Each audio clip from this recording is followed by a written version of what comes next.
At 61, Silas Grant owned more Wyoming land than most men could dream of, yet ate canned beans alone every night in his empty mansion overlooking the Powder River. When he posted for a housekeeper, he expected some meek woman who'd cook and clean without fuss. Instead, Joe McClary rode up on a paint mare with a cracked saddle and broken dreams. This former rodeo champion had lost everything except her horse and her stubborn pride. She asked only for barn space and wages, but what she brought to his lonely ranch was something money couldn't buy. What happens when two weathered souls discover that sometimes the best things in life come with 4 legs and a heart full of hope? Before we jump back in, tell us where you're tuning in from, and if this story touches you, make sure you're subscribed, because tomorrow I've saved something extra special for you. Then pauses. The morning sun crested the Bighorn Mountains, casting long shadows across the 20,000-acre Grant Ranch. Silas Grant stood at his kitchen window, coffee mug in hand, watching the light dance across pastures that stretched to the horizon. At 61, his shoulders still carried the breadth of a man who'd spent decades working cattle, though these days he paid others to do the heavy lifting. His thick silver hair, combed back with the same precision he applied to everything else, caught the early light. The weathered lines around his grey eyes spoke of years squinting into prairie wind and measuring the worth of land and livestock with a glance. The mansion behind him, 12 rooms of polished oak and imported stone, felt more like a museum than a home. His late wife Eleanor had designed every corner with meticulous care 25 years ago, back when they'd believed their children would fill these halls with laughter and muddy boots. Now the Persian rugs lay perfectly undisturbed, the dining room table set for one, and dust motes danced in shafts of sunlight through windows that hadn't heard a child's voice in over a decade. Silas finished his black coffee and set the mug in the sink, where it joined yesterday's dishes. He'd fired the last housekeeper 3 months ago, nervous woman from town, who treated him like an invalid and rearranged Eleanor's things. Since then, he'd managed on his own, eating straight from cans when hunger struck and letting the laundry pile up until necessity forced him to the washing machine. The crumpled newspaper ad lay on the kitchen counter where he'd left it after 3 weeks of no responses. Housekeeper wanted. Rural ranch setting. Room and board plus wages. References required. He'd written it in his careful script, thinking someone would answer quickly. Most folks in Powderhorn County knew the Grant name, knew he paid fair wages. But the silence had stretched on, leaving him to wonder if his reputation for keeping to himself had spread further than he'd realized. The sound of hoofbeats on gravel made him look up from the newspaper. Through the window, he watched a rider approach on a paint horse that had seen better days. The mare's coat showed patches of brown and white beneath a layer of trail dust, and her gait spoke of long miles recently traveled. The rider sat straight, despite the obvious weariness, hat pulled low against the morning sun. As they drew closer to the house, Silas could make out more details. The rider was a woman, her face shadowed beneath a hat with a cracked brim. Her clothes-worn jeans, faded flannel shirt, and scuffed boots told the story of someone who'd been traveling rough. A bedroll and small pack were tied behind her saddle, along with what looked like a grain sack for the horse. She dismounted with the practiced ease of someone who'd spent more time in the saddle than on foot, her movements careful but confident. The paint mare stood patiently, head drooping with fatigue, while the woman straightened her shoulders and walked toward the front door. Silas opened it before she could knock, studying her with the same attention he'd give a new bull or a piece of land he was considering buying. She was probably in her mid-50s, with sun-weathered skin and auburn hair streaked with grey, pulled back in a practical braid. Her brown eyes met his without flinching, direct and honest. There was something in her Beringa, quiet dignity, that spoke of pride worn thin but not broken. "Mr. Grant?" Her voice carried a slight rasp, as if she hadn't used it much lately. "I'm Joe McClary. I saw your ad in the Sheridan paper." "That ad's 3 weeks old," Silas said, not unkindly. He stepped back to let her in, noting how she wiped her boots carefully on the mat, despite their obvious need. "I've been traveling," she said simply. "Took me a while to work up the courage to come calling." In the front hallway, surrounded by Eleanor's careful decorating, Jo McClary looked even more weathered. But she held herself straight, taking in the polished wood and expensive fixtures without obvious awe or resentment.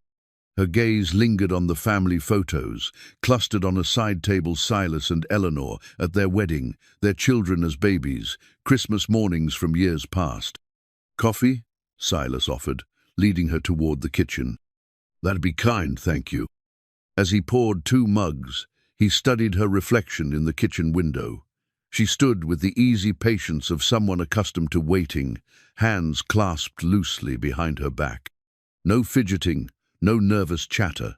When he handed her the coffee, she wrapped both hands around the mug as if savoring its warmth. "You have references?" he asked. Jo reached into her shirt pocket and pulled out a folded envelope, worn soft at the edges.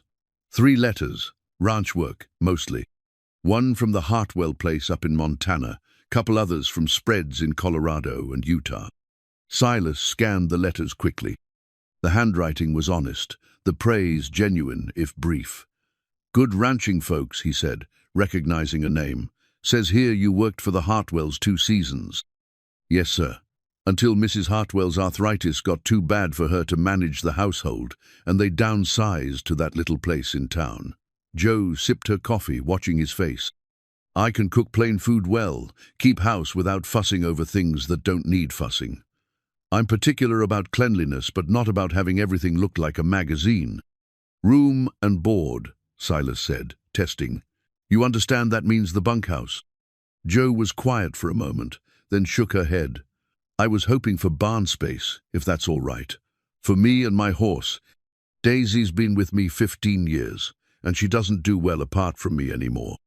Silas looked out at the paint mare, who stood exactly where Jo had left her, reins trailing. The horse's patient stillness spoke of good training and a deep bond with her rider. "That horse looks like she's been traveling hard." "We both have." Jo's voice carried a note of weariness that went deeper than physical fatigue. "I can work for room and board if cash wages are a problem. Daisy doesn't eat much, and neither do I." There was no self-pity in her words, just practical honesty. Silas found himself respecting that more than any amount of pleading might have accomplished. He'd been hiring ranch hands and housekeepers for 20 years, and most folks either tried to sell themselves too hard or acted like they were doing him a favor by taking his money. "Standard wages," he said finally. "200 a week, plus room and board. Barn's got a clean stall and good hay. There's a tack room with a cot if you don't mind the smell of leather and horses." Relief flickered across Jo's features so quickly he almost missed it. "That would suit me fine, Mr. Grant. When would you like me to start?" "How about right now?" Silas nodded toward the living room, where dust-covered surfaces Eleanor used to keep gleaming. "This place hasn't had proper attention in months. You can get your horse settled first, though. She looks like she needs water and feed more than I need floors swept." Jo finished her coffee in one long swallow and set the mug in the sink. "Thank you, Mr. Grant. I'll take good care of your home." As she turned to go, something in her movements caught his attention, a slight hitch in her step, carefully hidden, but there nonetheless. Old injury, probably. Ranch work was hard on bodies, and hers had clearly seen its share of hard times. "Mrs. McClary," he called after her.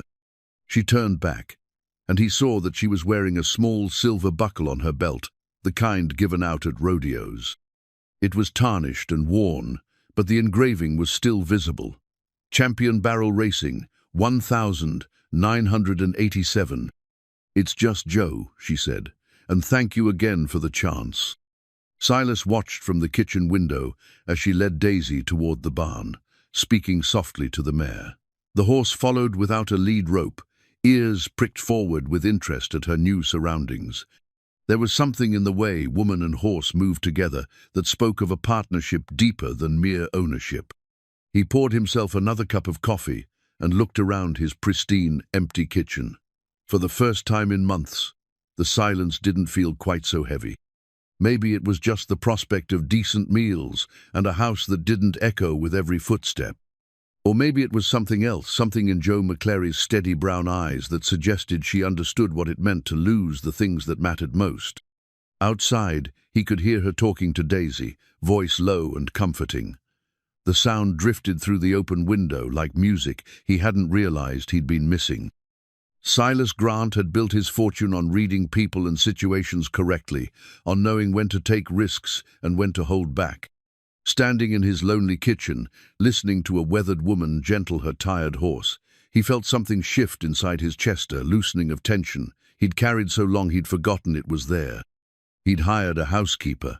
What he might have found was something considerably more valuable, though it would take time for either of them to realize it. Joe settled into the tack room that first night, with the same quiet efficiency she'd shown in everything else. The narrow cot was more comfortable than many places she'd slept in recent months, and Daisy's presence in the neighboring stall provided a comfort that went deeper than warmth. The paint mare had recovered quickly once her belly was full of good hay, and her thirst satisfied by clean water. The next morning, Joe approached the mansion as the sun painted the sky pale gold. She'd risen early, as was her habit, and checked on Daisy before walking across the yard. The silence of the big house felt different from the barn's peaceful, quiet, heavier somehow, weighted with memories and unspoken loneliness. Silas was already in the kitchen, standing at the counter with a can opener in one hand and a tin of beans in the other. He looked up when she entered, and she caught something almost sheepish in his expression. "Morning," he said, setting down the can. "I was going to make some breakfast."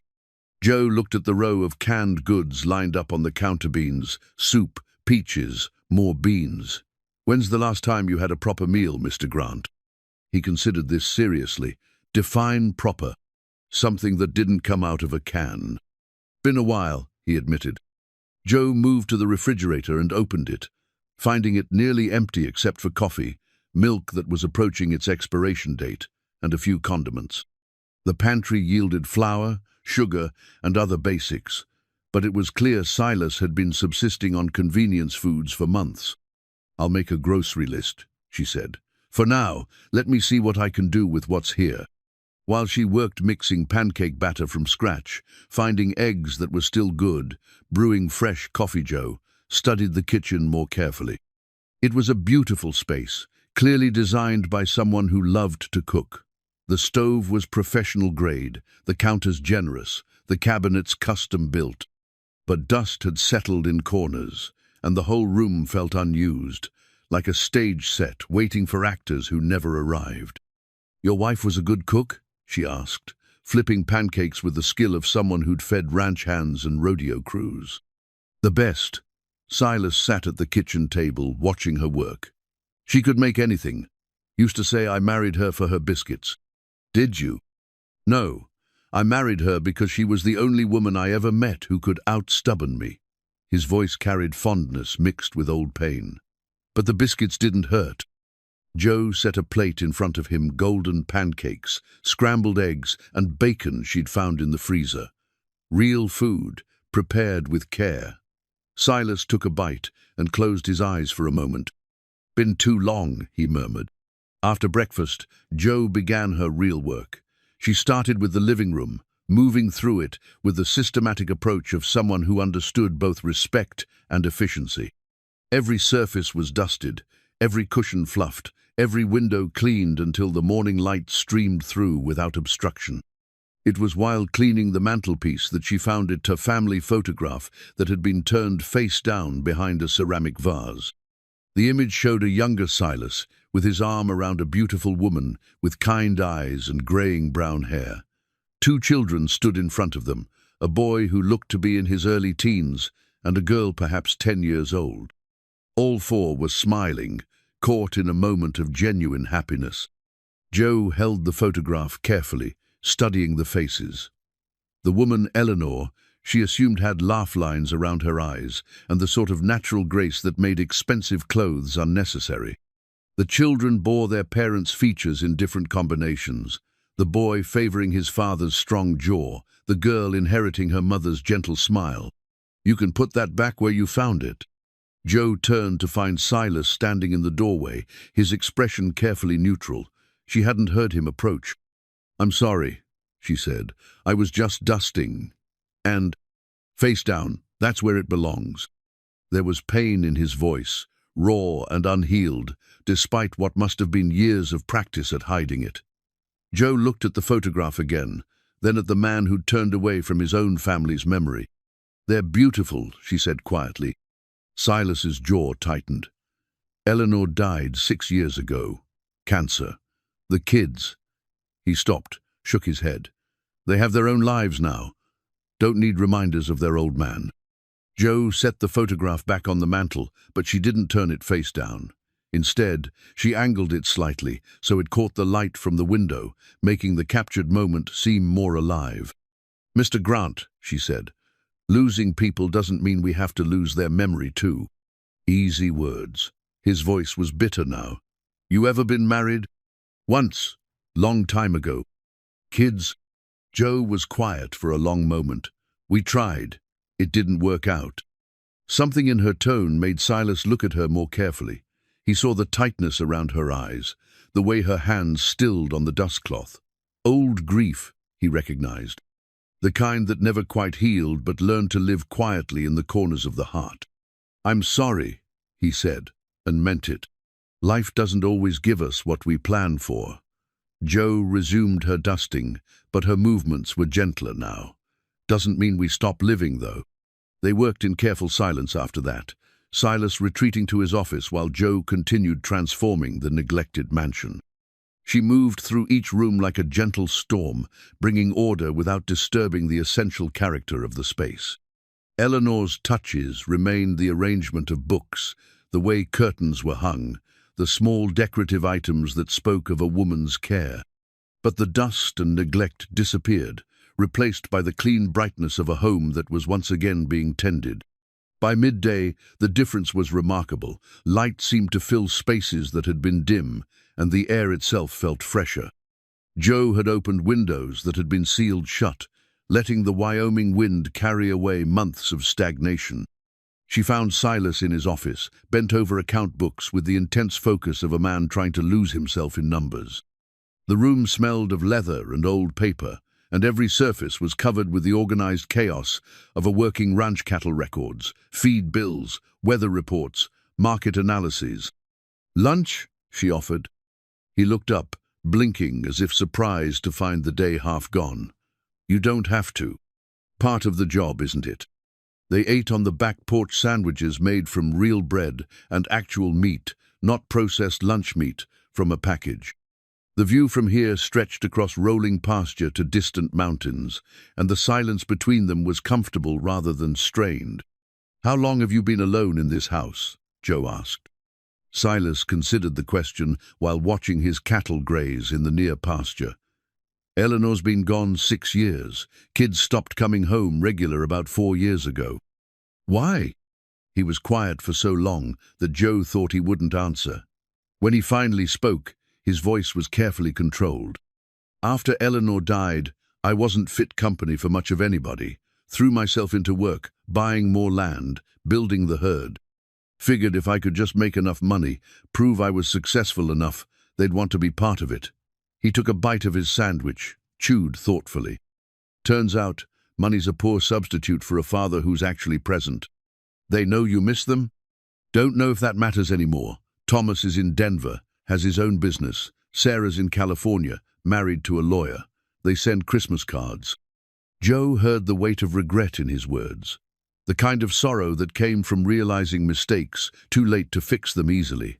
She thought of her own losses, her own choices that had led to empty rooms and quiet nights. "People can surprise you," she said. "Sometimes when you think it's too late, it isn't. You sound like you speak from experience." "Some." Joe stood, gathering the lunch dishes. "But mostly I speak from hope." That afternoon, as Joe worked her way through the upstairs rooms, she discovered more evidence of the family that had once filled this house. Children's artwork still hung in frames in what had obviously been their bedrooms. School photos traced the progression from gap-toothed grins to teenage dignity. Sarah's room held horse posters and ribbons from what looked like 4-H competitions. Thomas's was decorated with model airplanes and baseball trophies. Eleanor's presence was strongest in the master bedroom, where her jewelry box still sat on the dresser and her books remained stacked on the nightstand. But it was clear that Silas had been sleeping in the guest room down the hall. The master bedroom felt like a shrine preserved, but not lived in. When she came back downstairs, she found Silas standing in the living room, looking at the family photograph she'd repositioned earlier. He didn't turn when she entered, but she saw his shoulders rise and fall with a deep breath. "I used to be a better man," he said quietly. "What makes you think you aren't now? Better men don't drive their children away." Joe moved to stand beside him, both of them looking at the captured moment of family happiness. "Better men don't give up on themselves either." Silas turned to look at her then. Really look at her. He saw a woman who'd known her own share of loss and disappointment, but hadn't let it harden her completely. There was kindness in her weathered face, wisdom earned through hard experience. "Why are you really here, Joe McClary?" he asked. "A woman with your skills could find work anywhere. Why answer an ad from a bitter old rancher in the middle of nowhere?" Joe was quiet for a moment, considering how much truth to share. Maybe because bitter old ranchers in the middle of nowhere need somebody to answer their ads. It wasn't the whole truth, but it was true enough. They stood there together in the afternoon light, two people who'd been worn down by life, but hadn't been broken by it. The family photograph smiled down at them, a reminder of what had been lost and what might still be possible. That night, as Joe settled into her cot in the tack room, she could hear Silas moving around in the mansion. Not the restless pacing she'd expected, but the sounds of someone actually living in his space water running in the kitchen. The television turned on to something other than the Weather Channel, footsteps that didn't echo quite so hollowly in the polished halls. Change, she knew, often began with the smallest shifts. A photograph turned toward the light. A real meal shared in comfortable silence. The recognition that loneliness, while painful, didn't have to be permanent. Outside her window, Daisy shifted in her stall, content and secure. Joe closed her eyes and let the familiar sounds of the barn lull her towards sleep, thinking that for the first time in months she felt like she might be exactly where she belonged. 3 days into Joe's tenure at the Grant Ranch, she discovered the wooden spoon while organizing the kitchen drawers. It was tucked away in the back of the utensil drawer, wrapped in a faded dish towel, as if someone had hidden it deliberately. The spoon was beautiful in its simplicity, carved from what looked like cherry wood, worn smooth by years of use, with delicate leaves etched along the handle. Joe held it up to the light, admiring the craftsmanship. The wood had aged to a rich golden brown, and she could see the care that had gone into its making. This wasn't a store-bought utensil, but something created with love and attention. "Where did you find that?" Joe turned to see Silas standing in the kitchen doorway, his face gone pale. His eyes were fixed on the wooden spoon with an intensity that made her stomach tighten. "Back of the drawer," she said carefully. "It's beautiful work." Silas moved closer, reaching out as if to touch the spoon, then stopping just short. "Eleanor made that our first Christmas. We didn't have much money then. I was still working for old Jim Morrison. Hadn't bought this place yet. She carved it from a piece of cherry wood her father had saved from a tree that came down in a storm." His voice was soft, remembering. Joe could see the younger man he'd been, probably not much different from the hard-working rancher she'd come to know, but lighter somehow, less burdened by loss. "She must have been quite a woman," Joe said. She was. Silas took the spoon from her hands, running his thumb along the carved handle. "Used to make everything from scratch, bread, preserves, even butter when she had time.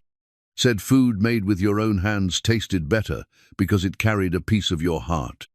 Joe watched him cradle the spoon like something precious and fragile. What happened to it? Why was it hidden away? Silas was quiet for a long moment. "After she died, I couldn't stand to see it. Reminded me too much of Sunday mornings when she'd be stirring pancake batter, humming some songs she'd heard on the radio. I wrapped it up, put it away." Figured I'd throw it out eventually, but he shrugged. Never could quite do it. May I? Joe gestured toward the spoon. Silas handed it back to her, watching as she tested its weight and balance. The wood felt warm in her hands, seasoned by years of use and care. It's meant to be used, she said. Hiding it away doesn't honor her memory, it just makes the memory hurt more. Easy to say. Not easy at all. Joe moved to the stove, where she had soup simmering for lunch.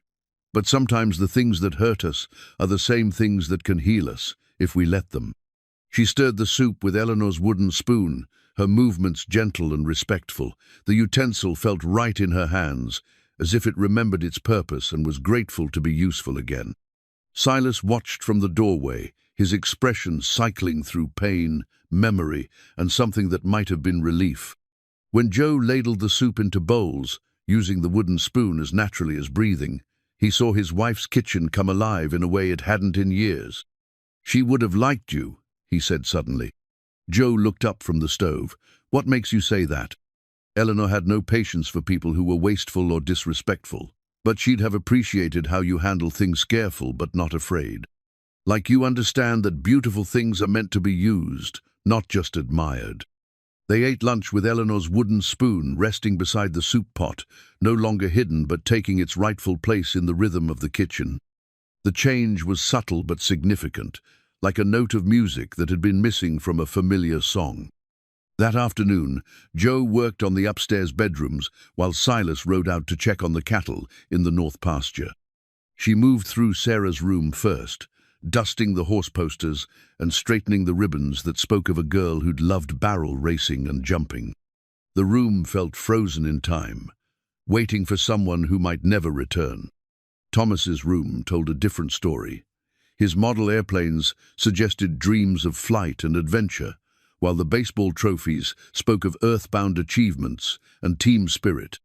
Photos showed him growing from a gap-toothed boy into a serious young man with his father's strong jaw and his mother's kind eyes. Joe found herself lingering over these traces of the family that had once filled the house. She could imagine Eleanor calling the children for dinner, Silas teaching Thomas to throw a baseball, Sarah practicing her riding in the arena that still stood behind the barn. The happiness that had once lived here felt almost tangible, like morning mist that hadn't quite burned off in the sun. When she reached the master bedroom, Joe paused in the doorway. The room was beautiful, four-poster bed with a handmade quilt, windows that looked out over the rolling pasture, furniture that spoke of comfort rather than ostentation. But it felt like a museum, preserved exactly as Eleanor had left it. Joe moved carefully through the space, dusting surfaces that were already clean, straightening items that didn't need straightening. On the dresser, Eleanor's jewelry box held simple Pisset's wedding ring set, pearl earrings, a silver locket that looked like it might hold photographs. The nightstand held books Eleanor had been reading, bookmarks still in place after 6 years. It was clear that Silas came here sometimes. The items were too well maintained, too carefully arranged, for this to be a room he never entered. But it was equally clear that he didn't live here anymore. This was a shrine to memory, not a space for living. Joe was arranging the books when she heard Silas return from his ride. His boots on the stairs were hesitant, and when he appeared in the bedroom doorway, his face held the expression of a man entering sacred ground. "I should have told you to skip this room," he said. "Why?" "Because," he stopped, looking around the carefully preserved space. "Because it's Eleanor's room, was Eleanor's room. It's your room too, isn't it?" Silas leaned against the doorframe, suddenly looking older than his 61 years. "Haven't slept here since she died. Couldn't stand waking up in that bed alone." Joe nodded, understanding more than he might have expected. Grief makes its own rules. Nobody else can tell you how to carry it. "The guest room suits me fine." "I'm sure it does." Joe moved to the window, looking out at the view Eleanor would have seen every morning. "But someday you might want to come home to your own room again. When that day comes, it'll be here waiting for you." Silas joined her at the window, both of them looking out at the land he'd built his life around. The afternoon light was golden, casting everything in the warm glow that photographers spent years trying to capture. "You ever think about what comes next?" he asked. "Next in what way?" "After loss. After the worst thing you can imagine happens. What comes after that?" Jo considered the question, thinking of her own experiences with endings and new beginnings. "I think we get to choose. We can stay frozen in the worst moment, or we can let ourselves move forward into whatever comes next. And if what comes next isn't what we wanted, then we find something to want in what we get." They stood together in comfortable silence, watching Silas's cattle graze in the distance.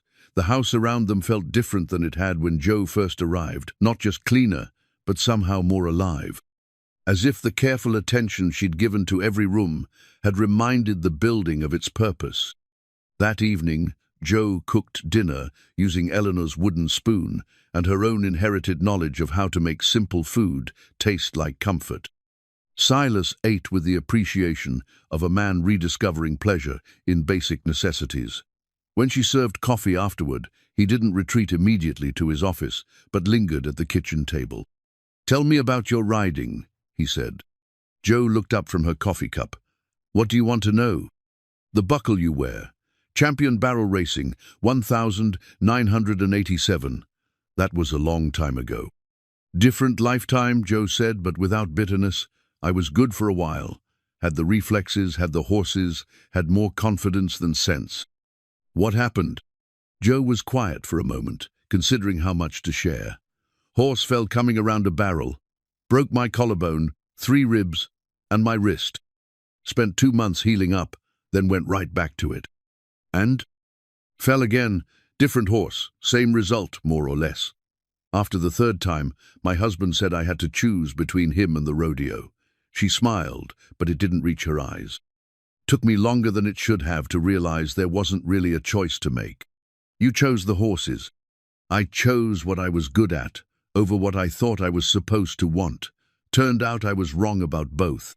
Silas heard the regret in her voice, the weight of decisions that couldn't be undone. "You ever regret it?" "Every day for about 10 years. Then I realized regret was just another way of staying stuck in the past." Jo finished her coffee and stood to clear the table. "Now I just try to be grateful for what I learned and what I've still got. Daisy, and enough sense to recognize a good situation when I find one." That night, as Jo settled into a cot in the tack room, she could hear Silas moving around in the kitchen. The sounds were different, nowless, aimless, more purposeful. She smiled to herself, thinking of Eleanor's wooden spoon taking its place back in the rhythm of daily life. Change, she'd learned, rarely announced itself with fanfare.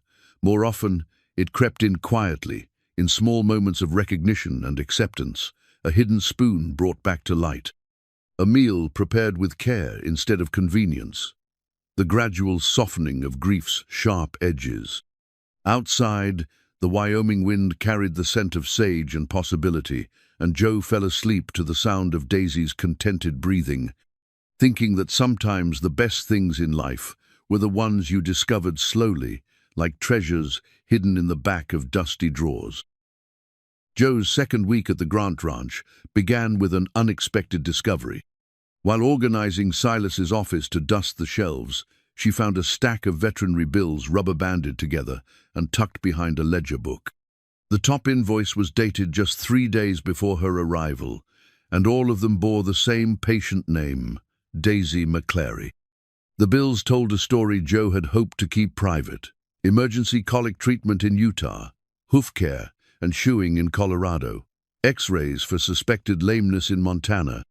The dates traced her journey across the mountain states, each stop marked by another expense she couldn't afford, and another debt that followed her like a shadow. Finding everything you need? Jo spun around, the bills clutched in her hands. Silas stood in the office doorway, his expression unreadable. She felt heat rise in her cheeks, the flush of someone caught in a situation that looked worse than it was. "I was just dusting," she said, then realized how defensive she sounded. "I found these behind your ledger." Silas stepped into the office and closed the door behind him. The gesture felt ominous, like a conversation Joe wasn't ready to have. "Dr. Patterson called me the day after you arrived," he said quietly. "Wanted to make sure I knew about Daisy's condition before I agreed to let you keep her here." Joe's stomach dropped. She'd hoped the kindly veterinarian in Sheridan would keep their conversation confidential, but she should have known better. Professional courtesy extended to other professionals, and Silas Grant was a major client. Her condition?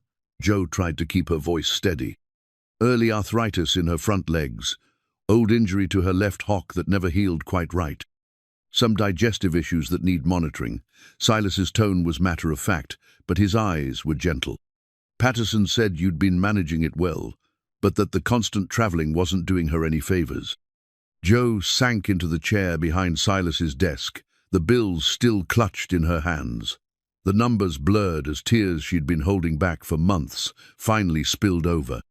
"I know she'd be better off somewhere settled," she whispered. "I know I should probably." She couldn't finish the sentence. The thought of parting with Daisy was like contemplating amputation. Silas moved around the desk and took the bills from her trembling hands. He scanned them quickly, his expression growing more serious with each invoice. "Joe, these bills total more than $3,000. I know. Most people would have put her down or sold her to someone who could afford proper care." Joe wiped her eyes with the back of her hand. "I thought about it, more than once. But she's been with me through everything. When my marriage fell apart, when I lost the house, when I couldn't find steady work, Daisy was the one constant in my life." Silas set the bills on the desk and leaned against it, studying Joe's face. "You've been paying these on installments?" It wasn't a question. Joe nodded, embarrassed by the truth of her financial situation. $10 here, $20 there. Whatever I could spare from each job. She looked up at him, needing him to understand. "I never missed a payment, Mr. Grant. I may not have much, but I pay my debts." "I can see that." Silas picked up one of the bills, the emergency colic treatment that had cost nearly $600. This was in Utah? 3 in the morning, middle of nowhere. Daisy started showing signs of distress, and I drove 40 miles to find a vet who'd come out. Joe's voice steadied as she remembered that terrifying night. "Dr. Rodriguez saved her life, but I didn't have insurance, didn't have savings. He let me pay $50 down and set up payments for the rest. And you've been carrying this debt across 3 states. I've been honoring my obligations." There was pride in Joe's voice now, the dignity of someone who understood the difference between being poor and being irresponsible. Silas was quiet for a long moment, looking at the woman who'd driven herself into near poverty rather than abandon a horse that most people would consider a burden. He thought of his own relationship with money, how easy it had become to write checks without thinking about the cost. When had he last made a sacrifice for something that couldn't repay him? "Dr. Patterson also mentioned that you've been managing Daisy's care yourself, giving injections, monitoring her diet, handling her exercise routine."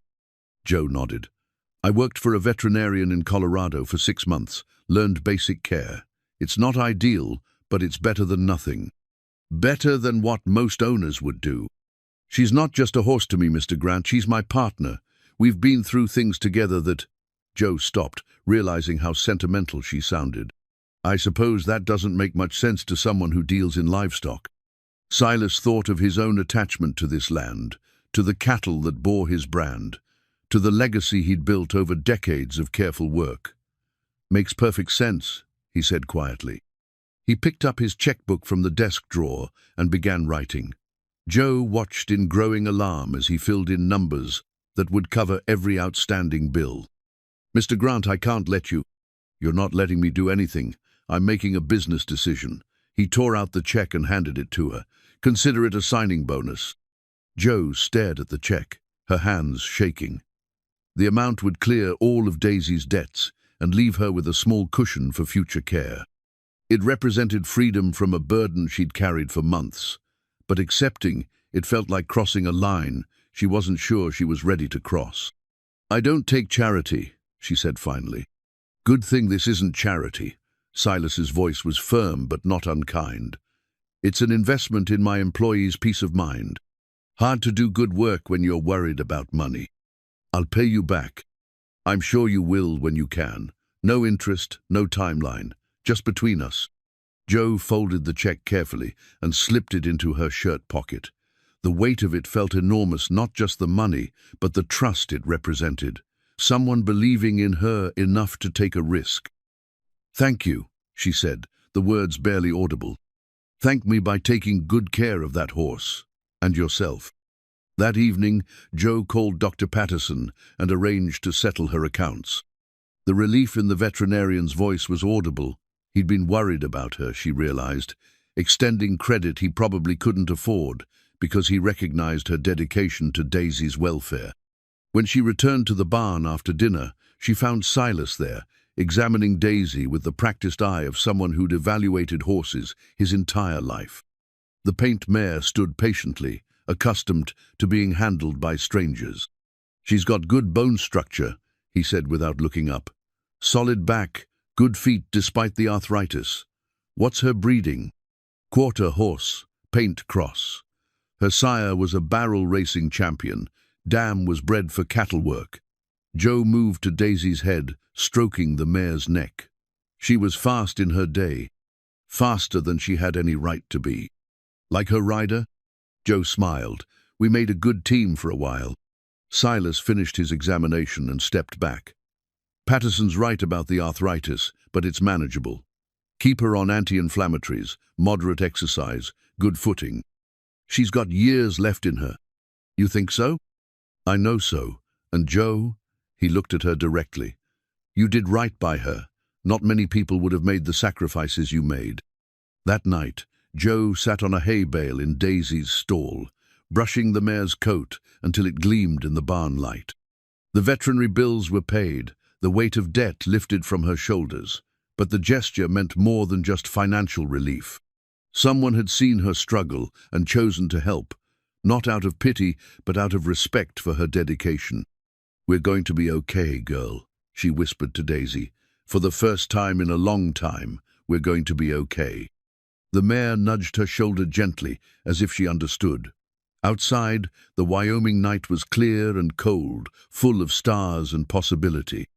Joe pulled her jacket tighter and allowed herself to imagine what it might feel like to stop running, to settle somewhere, and build a life instead of just surviving one day at a time. In the mansion across the yard, she could see lights in the kitchen where Silas was probably reading with his evening coffee. Earlier, she'd noticed him using Eleanor's wooden spoon to stir cream into his cooper, small gesture that spoke of healing beginning to happen in careful increments. Change, Joe reflected, often came disguised as kindness. A stack of paid bills, a horse given proper care, two wounded people learning to trust each other with their careful vulnerabilities. She thought of the check folded in her pocket, not as charity, but as faith someone, believing she was worth the investment. For the first time since arriving at the Grant Ranch, Joe allowed herself to consider the possibility that she might have found more than just a job. She might have found a home.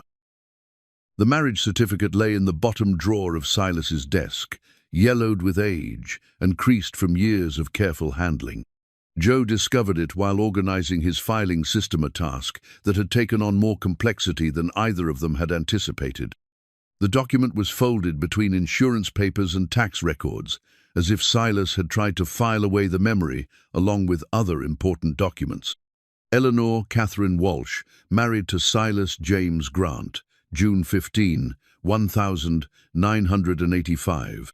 The certificate was decorated with formal script and the seal of Powderhorn County. But what caught Joe's attention was the worn edges, evidence that someone had taken it out and handled it many times over the years. "That doesn't belong in there." Joe looked up to find Silas standing in the office doorway, his face pale. She'd been so absorbed in organizing the files that she hadn't heard him approach. "I'm sorry," she said, carefully refolding the certificate. "I was just trying to create a proper filing system, and—" "It's fine," but his voice suggested it wasn't fine at all. He moved into the office and held out his hand for the document. Joe hesitated. There was something in his expression, not anger, but a kind of desperate protectiveness that made her concerned about simply handing over what was clearly a source of pain. "Mr. Grant," she said gently, "maybe it's time this went somewhere more appropriate than buried in your business files. Where would you suggest?" His tone held an edge of challenge. "With your other personal documents, marriage certificates shouldn't be filed away like tax returns." Silas took the certificate from her hands, his fingers tracing the formal writing. "Eleanor always said I treated our marriage like a business arrangement. Maybe she was right." Joe heard the old guilt in his voice, the self-recrimination of someone who'd spent years wondering if he could have done things differently. She'd heard that tone in her own voice often enough to recognize it. "What makes you say that?"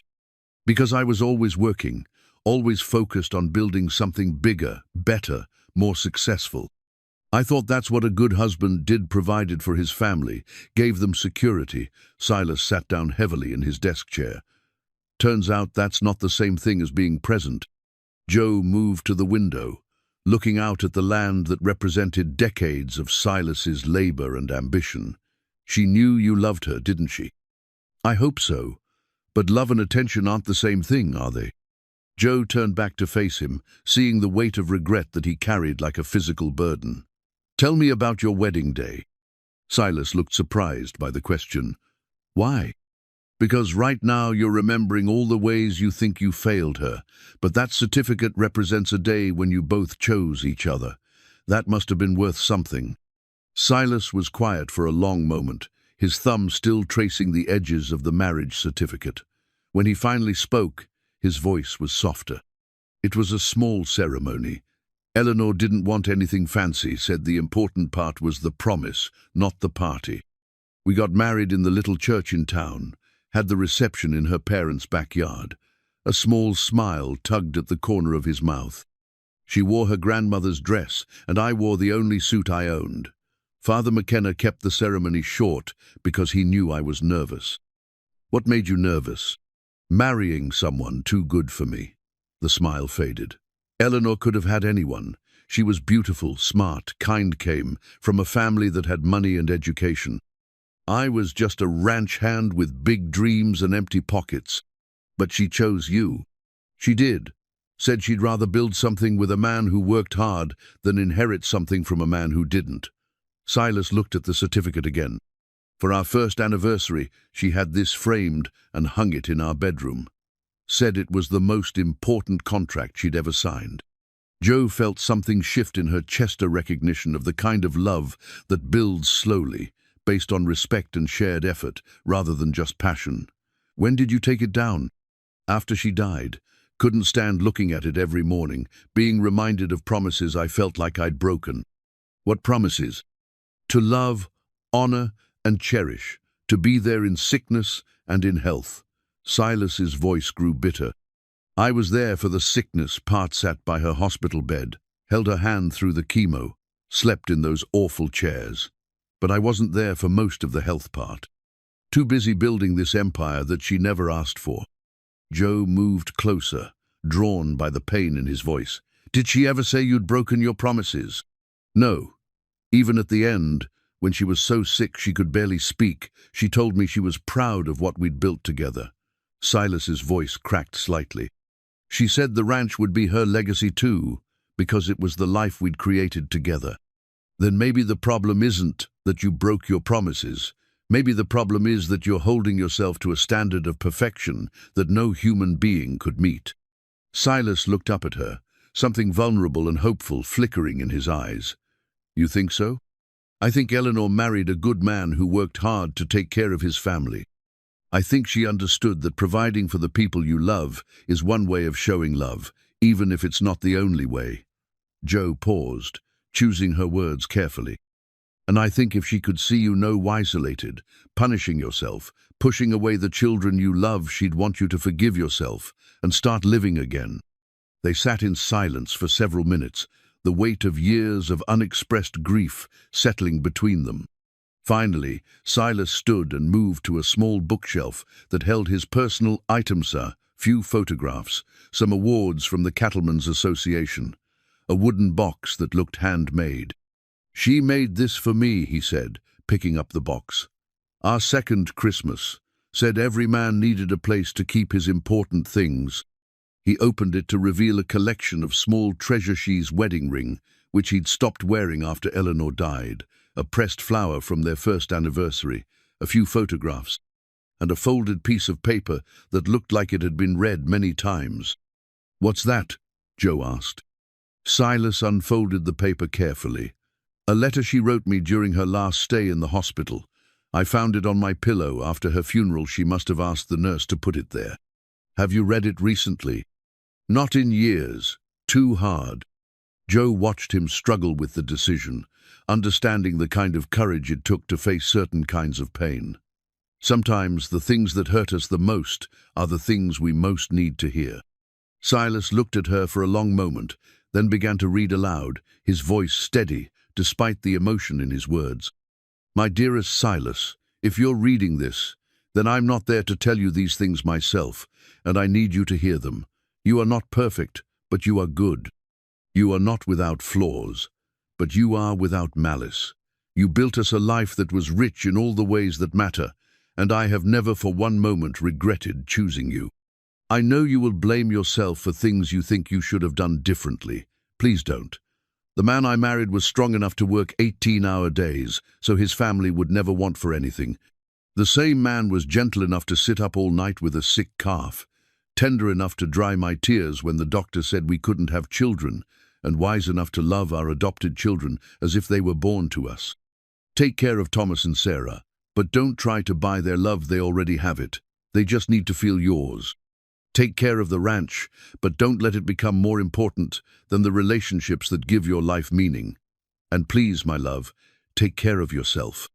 Find someone to share meals with, someone to laugh with, someone who reminds you that life is for living, not just working.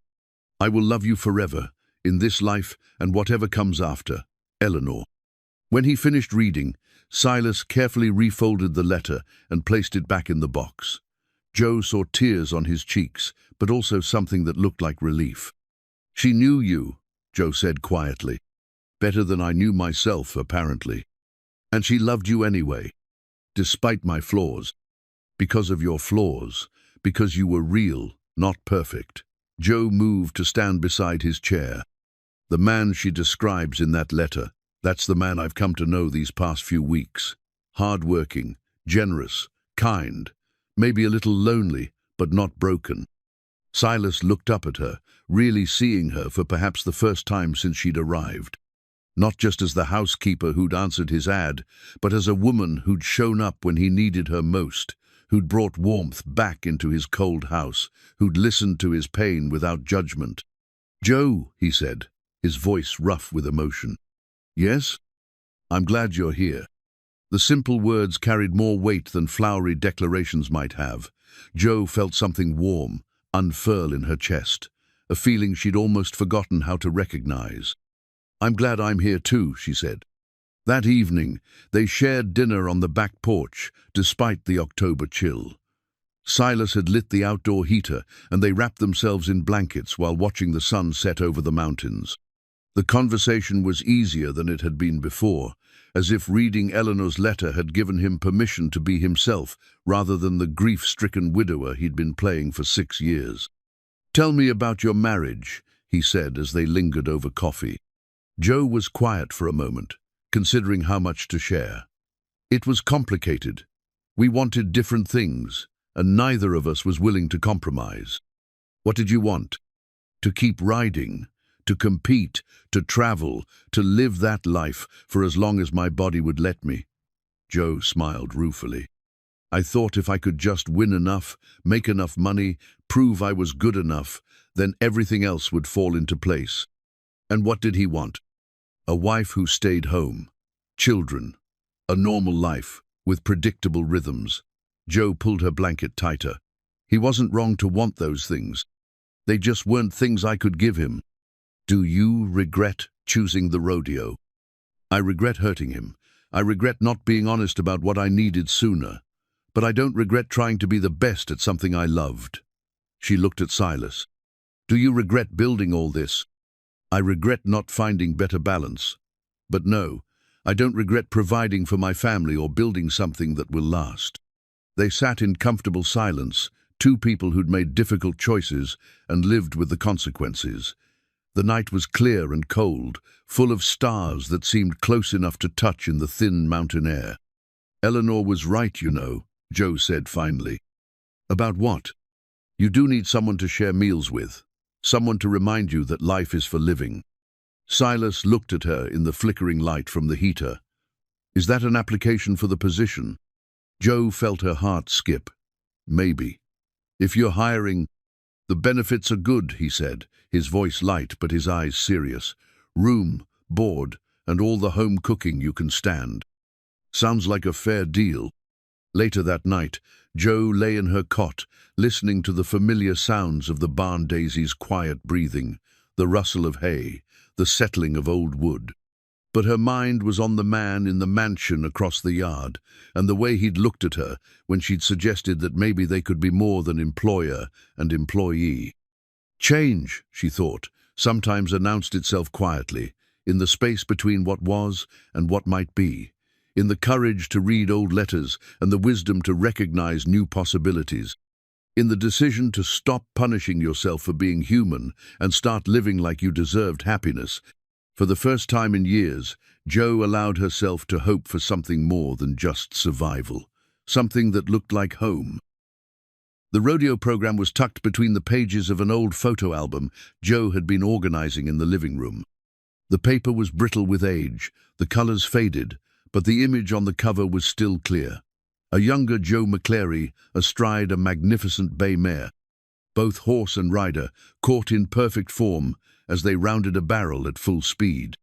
The headline read, "Western States Championship, 1987, and below it, Joe McClary claims third consecutive title. Joe held the program carefully, transported back to that moment when everything in her life had made sense. She remembered that day, the feel of the arena, dirt beneath her horse's hooves, the roar of the crowd, the perfect communication between horse and rider that made them move as one. She'd been 24 years old and invincible, certain that the future held nothing but more victories and greater triumphs. "That you?" She turned to find Silas standing behind her, looking over her shoulder at the program. His expression was one of genuine admiration mixed with surprise. "A long time ago," she said, starting to close the album. "Wait." Silas sat down beside her on the couch. "Let me see that." Reluctantly, Joe handed him the program. He studied the cover photograph with the careful attention of someone who understood horses and riding. "That's incredible form," he said. "The horse is completely collected, and you're—" He shook his head in amazement. "You're barely touching the reins. That's pure seat and balance." Cherry was special, 1 in a million. "What happened to her?" Joe's expression grew sad. "Colic, 2 years after this photo was taken, lost her on a hot summer day in Nevada. The vet said there was nothing anyone could have done, but you blamed yourself anyway." "I should have seen the signs sooner, should have called the vet earlier, should have been psychic?" Silas's voice was gentle but firm. "Joe, I've been around horses my whole life. Sometimes they get sick, and sometimes they die, and there's nothing human skill or love can do about it." Joe took the program back, her fingers tracing the image of Cherry in full flight. "She was my partner in ways that are hard to explain to people who haven't experienced it. We moved together like we shared the same mind. I can see that in the picture. The trust between you is obvious." Joe flipped through the program, showing him the results from that day. First place in barrel racing, second in pole bending, third in the rescue race. Her name appeared throughout the program in advertisements for feed companies, in articles about rising stars in women's rodeo, in the list of champions who dominated the circuit that year. "You were famous," Silas said, reading over her shoulder. "In a very small world, maybe. But yes, for a few years I was somebody in the rodeo community." Joe pointed to a small article near the back. "That's about my 3 consecutive championships. They called me Lightning Joe because of how fast my times were." Silas read the article, his expression growing more impressed with each line. It says here you set 2 arena records that season. Records that stood for 8 years. Why didn't you ever mention this? Joe closed the program and set it aside. Because it doesn't matter anymore. That person, Lightning Josh, doesn't exist. I'm just Joe McClary now, a woman who takes care of houses and horses. That's not true. It is true. The riding ended when Cherry died. My husband was right. I was living in the past, chasing something that was already over. Joe's voice carried old pain and regret. I should have accepted that sooner. Silas picked up the program again, studying the photograph with new understanding. This is why you couldn't give up competing. This is what you lost when you made that choice. I lost more than that. After Cherry died, I tried to keep going with other horses, but it was never the same.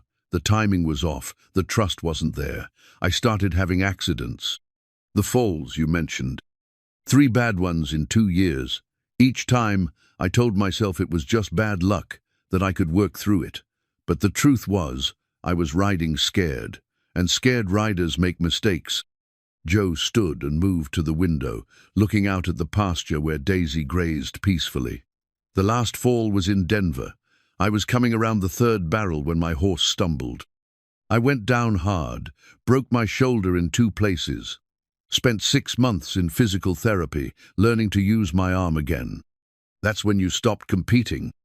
That's when the circuit stopped wanting me. Word gets around when a rider becomes a liability. Sponsors dropped me. Events stopped calling with invitations. By the time I was physically ready to ride again, I was professionally finished. Silas joined her at the window, both of them watching Daisy in the afternoon light. How old were you? 31. Old enough to know better, too young to accept that my career was over. What did you do? Fell apart for a while. Drank too much, felt sorry for myself, blamed everyone except the person responsible. Joe's voice was matter of fact, but Silas heard the shame underneath. My husband tried to be supportive, but watching someone you love destroy themselves gets old fast. Is that when the marriage ended? Not immediately. We limped along for another few years, both of us pretending things could go back to normal. But normal for me had been the road, the competition, the adrenaline. Normal for him had been a wife who was gone half the year chasing belt buckles and prize money. Silas absorbed this, understanding better now why Joe had seemed so careful about accepting his help, so determined to maintain her independence. She'd lost her identity once before and was determined not to let it happen again. The woman in that photograph, he said carefully, she's still part of who you are. No, she's not. That woman was fearless. This woman is afraid of her own shadow.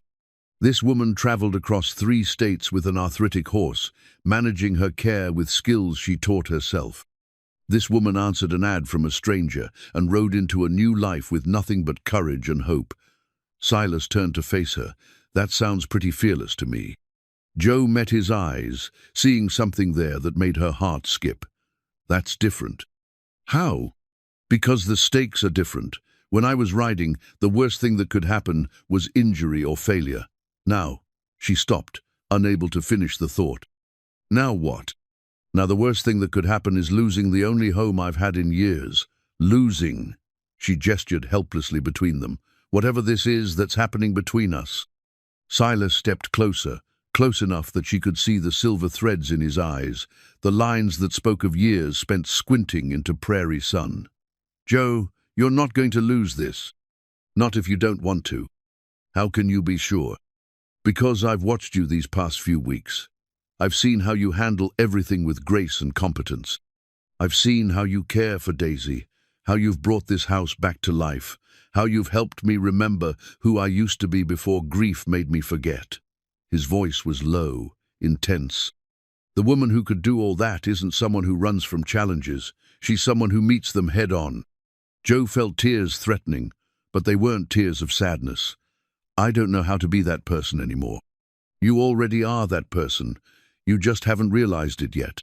The space between them felt charged with possibility.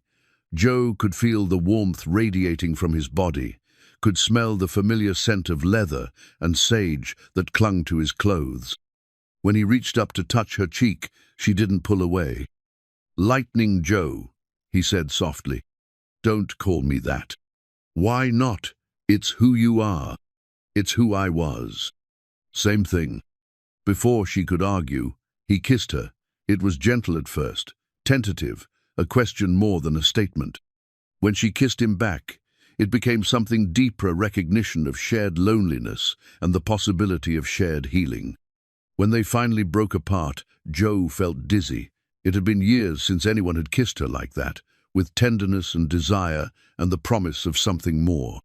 "Silas," she whispered, "I know. This complicates things. Everything's already complicated." He smiled, the expression transforming his weathered face.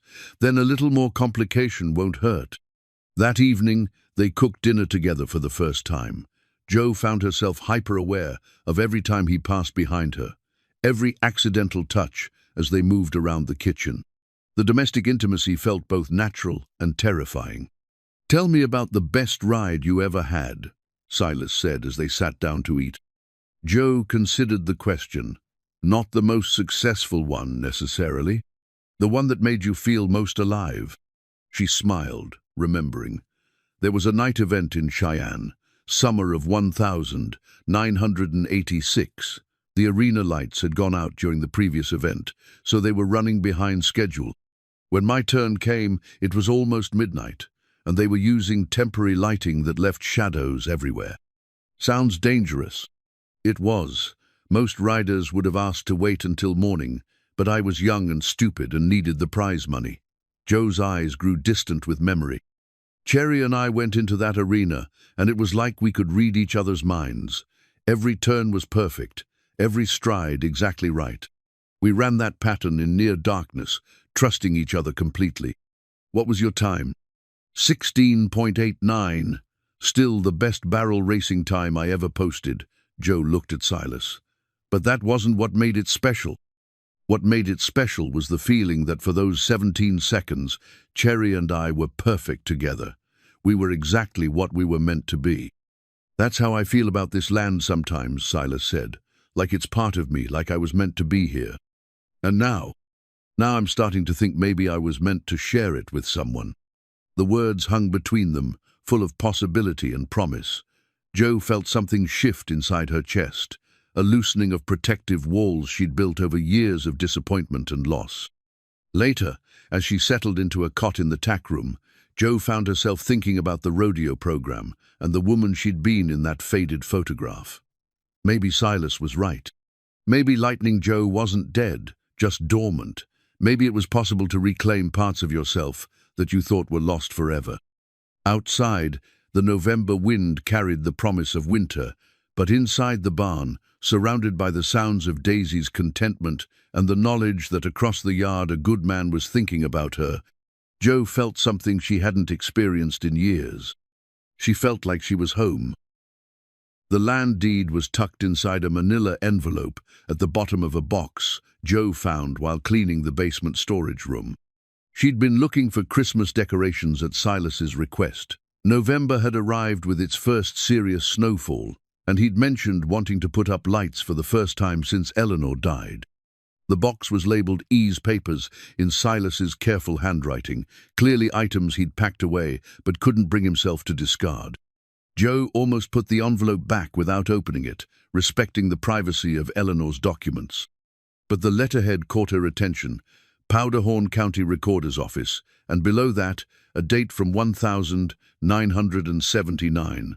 Curious, she slid the deed from the envelope and unfolded it carefully. The legal language was dense and formal, but certain words leaped out at her with shocking clarity. McClary Ranch, Section 12, Township 45 North. 640 acres. Joseph Franklin McClary and Mary Catherine McClary, husband and wife. Jo's hands began to shake.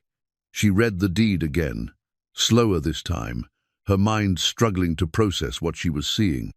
The property described in the document encompassed the eastern section of what was now the Grant Ranchland that included the very pasture where Daisy grazed each day. Joseph Franklin McClary, her grandfather. Jo sank onto a storage trunk, the deed clutched in her trembling hands.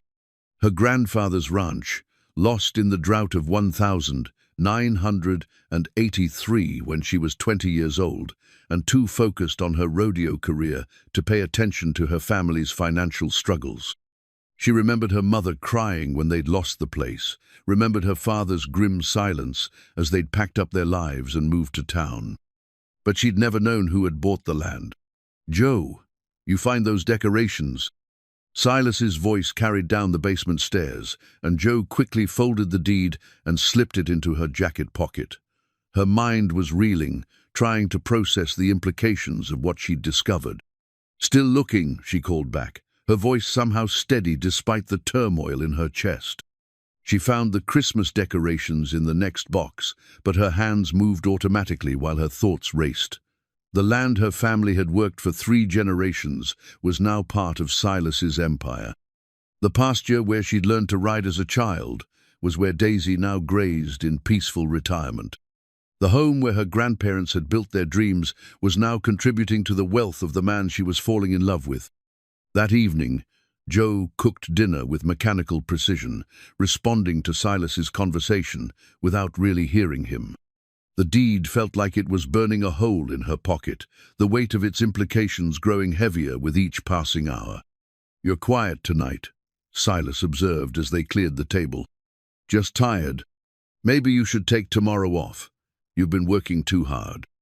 Joe nodded absently, then excused herself to check on Daisy. In the barn, surrounded by the familiar smells of hay and horses, she pulled out the deed and read it again by lamplight. The signatures at the bottom told the story, her grandparents' careful handwriting transferring ownership to S.J. Grant Enterprises. The date was October 15, 1983, just 3 weeks after her grandfather's funeral. The sale price was listed as $127,000, far below what the land was worth even then. Joe remembered that autumn now. Her grandmother, overwhelmed by debt and grief, had been desperate to settle the estate quickly. Someone had made her an offer that would pay off the mortgage and leave a small amount for her to live on in town. It had seemed like a blessing at the time, salvation from bankruptcy and foreclosure. That someone had been Silas. Joe leaned against Daisy's stall, feeling the mare's warm breath on her cheek. Her family's legacy had become part of the foundation of Silas's wealth.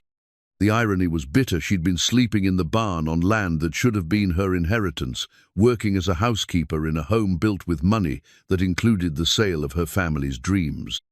"Hey there, girl," she whispered to Daisy. "Turns out we've been home all along, we just didn't know it."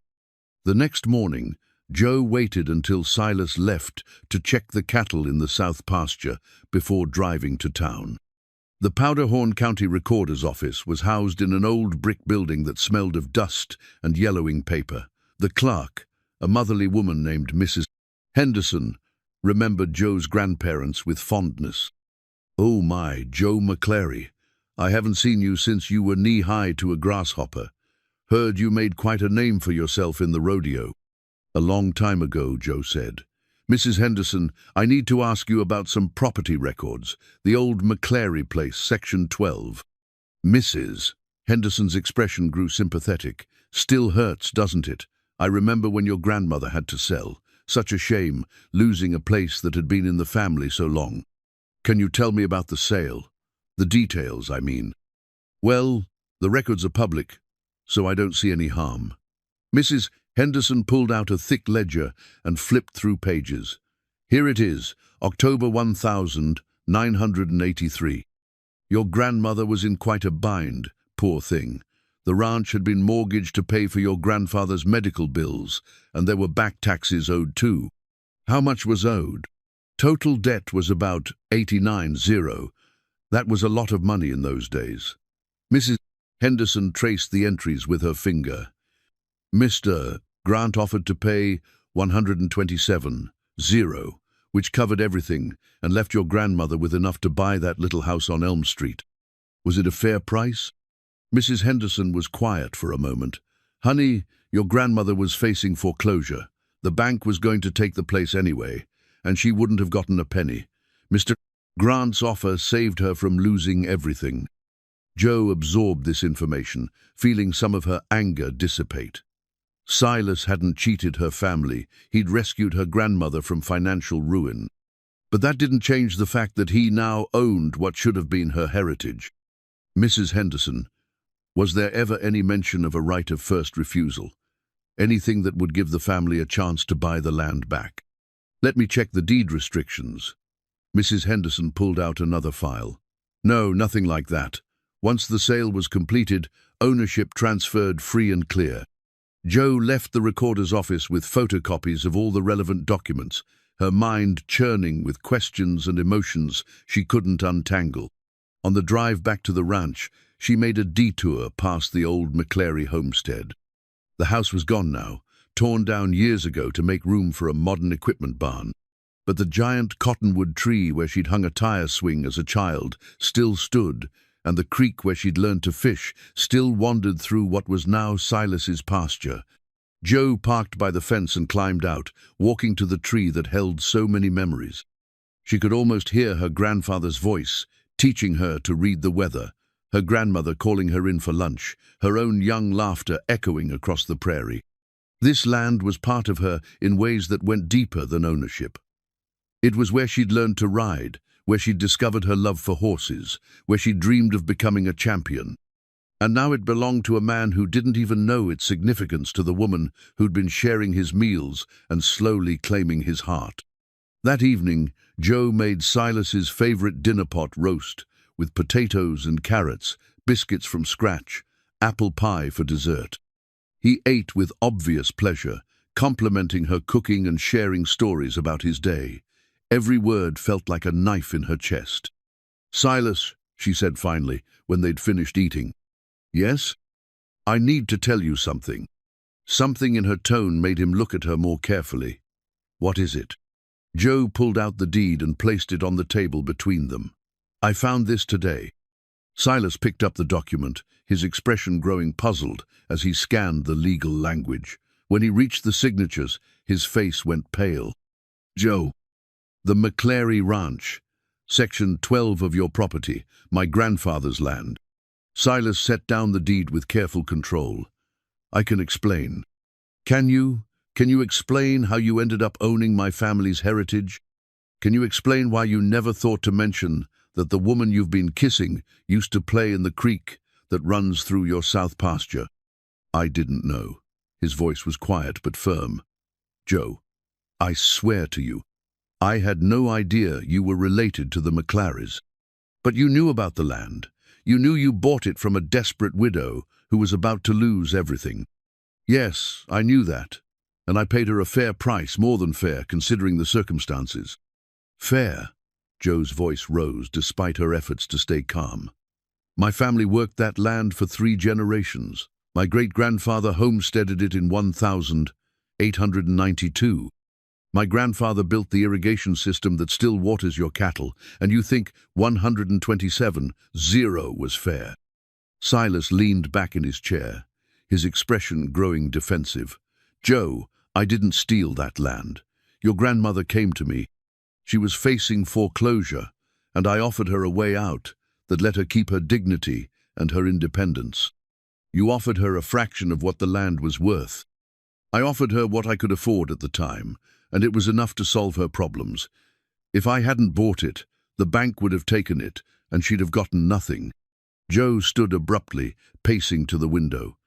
"Do you have any idea what it's like to discover that the man you're falling in love with built his fortune on the ruins of your family's dreams?"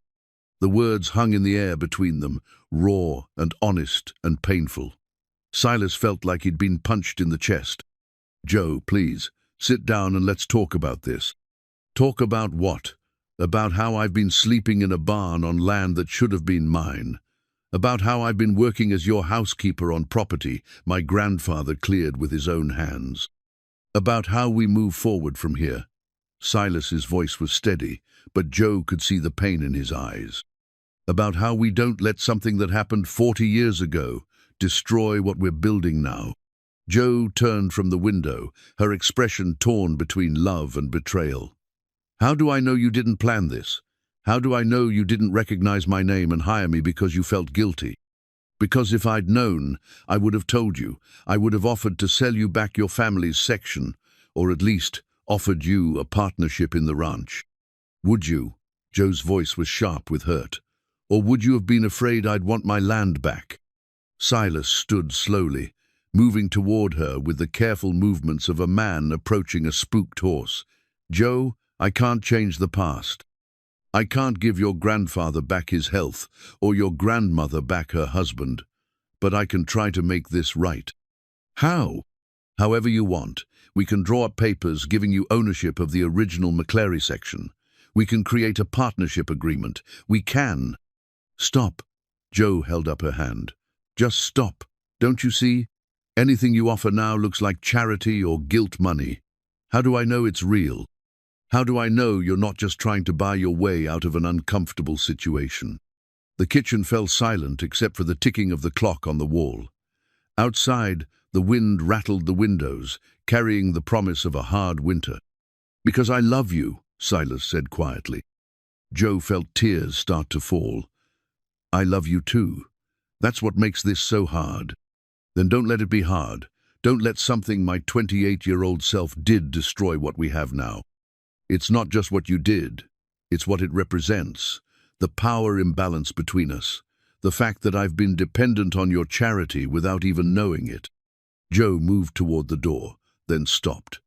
"I need time to think. I need to figure out who I am in all this, and I can't do that while I'm living in your barn and eating at your table."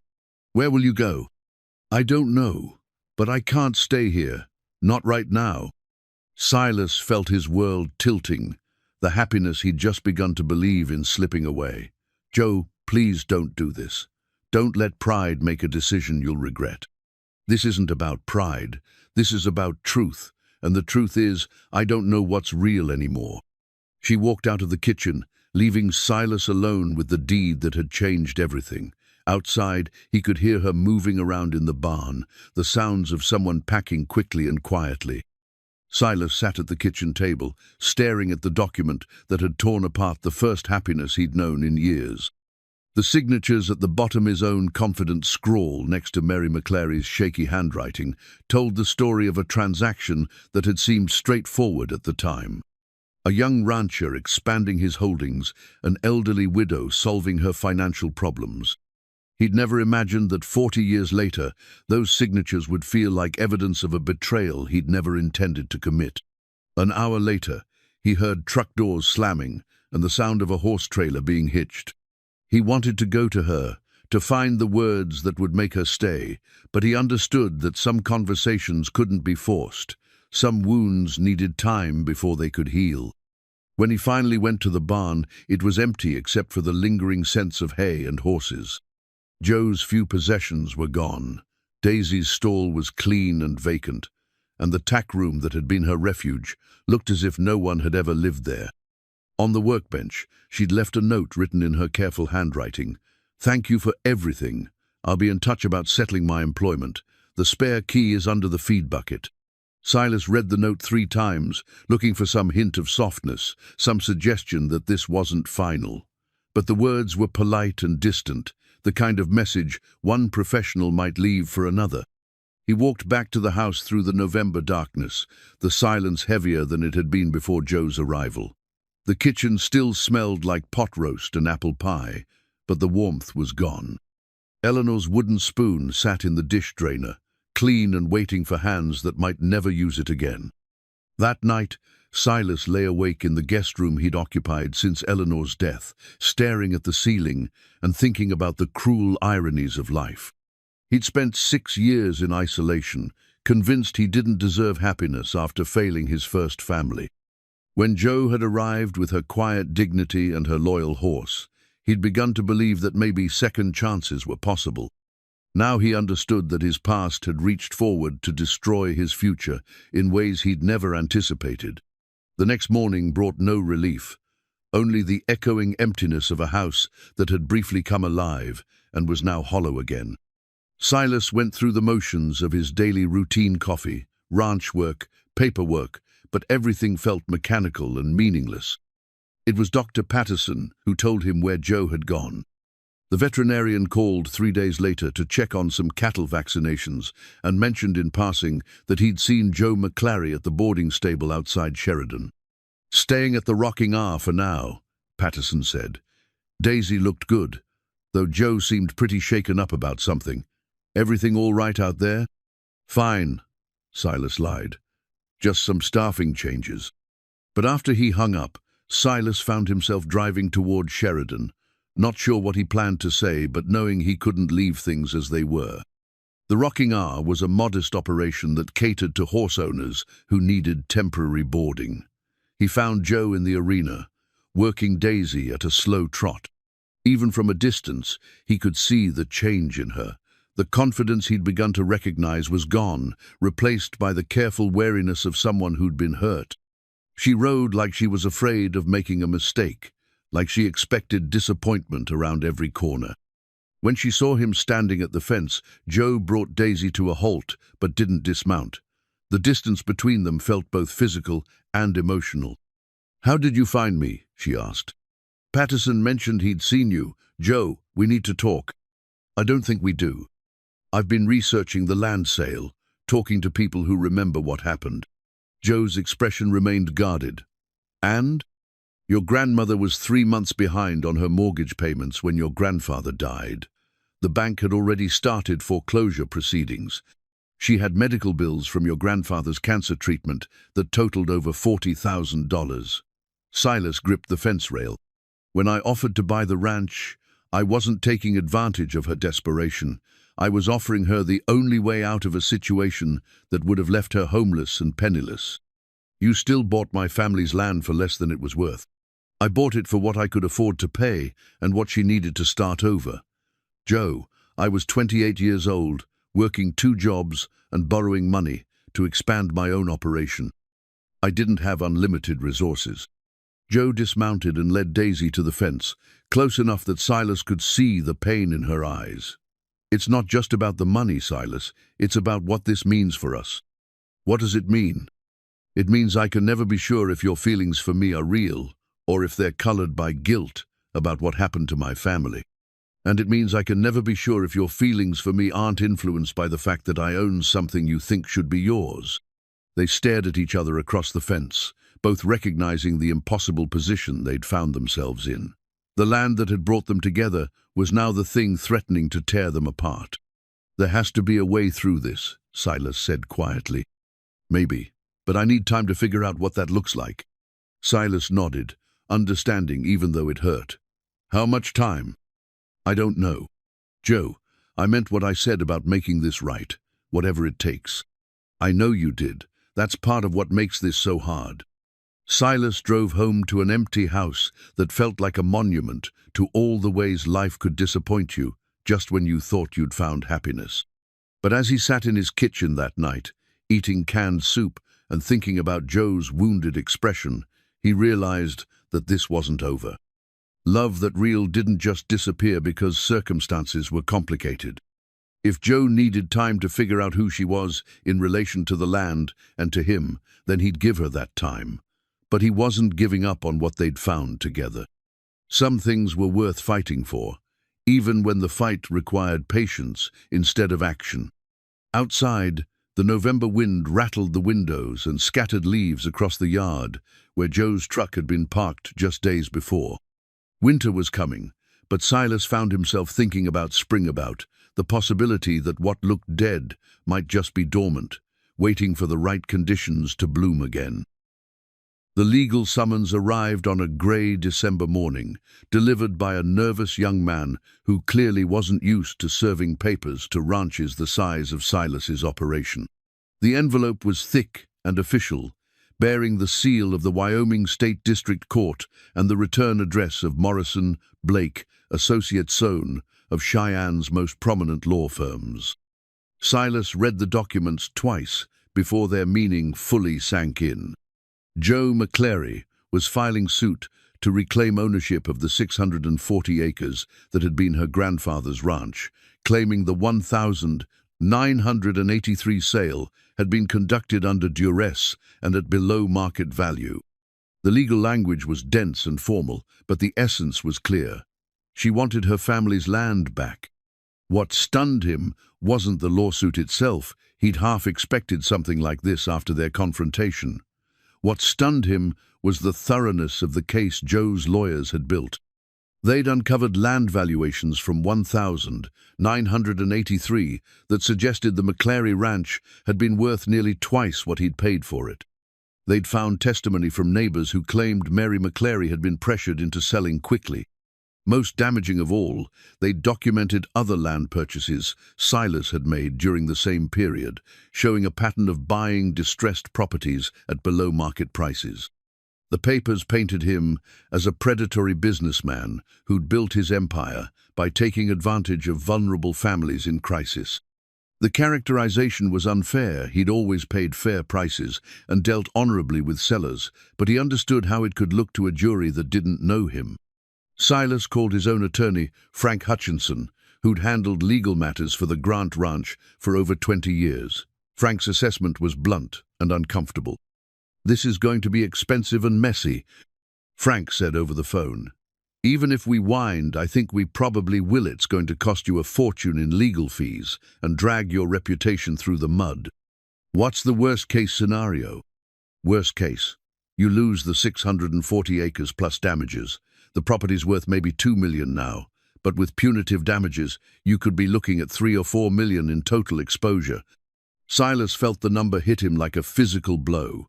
It wouldn't bankrupt him, but it would severely damage his operation and force him to sell other assets to cover the judgment. "And the best case? Best case, we win on summary judgment, and this goes away quietly. But Joe's lawyers are smart. They wouldn't have filed unless they thought they had a real chance." That afternoon, Silas drove into Sheridan to see Joe.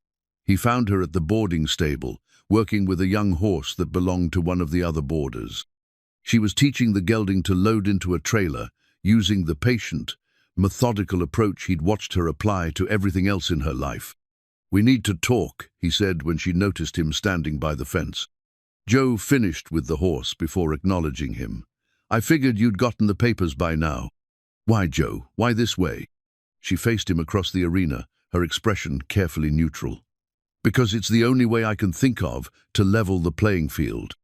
"Level the playing field for what?" "For figuring out what's real between us." Joe moved closer to the fence. "As long as you own my family's land, as long as I'm dependent on your charity, we'll never know if what we feel for each other is genuine or just guilt and gratitude dressed up as love." Silas gripped the fence rail, trying to control his frustration. "So you're willing to destroy us both to find out?" "I'm willing to risk everything to find out what we're really worth to each other. And if the lawsuit destroys any chance we had, then at least we'll know the truth." Silas studied her face, looking for some sign of the woman who'd shared his kitchen table and brought warmth back into his life. What he saw instead was someone who'd been hurt so many times that she'd learned to strike first rather than risk being vulnerable. "Joe, there has to be another way. Tell me what it is. We sit down together, without lawyers, and work out an agreement that's fair to both of us.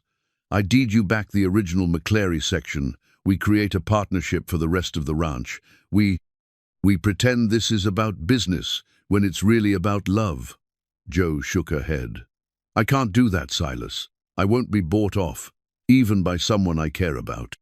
"That's not what I'm trying to do, isn't it?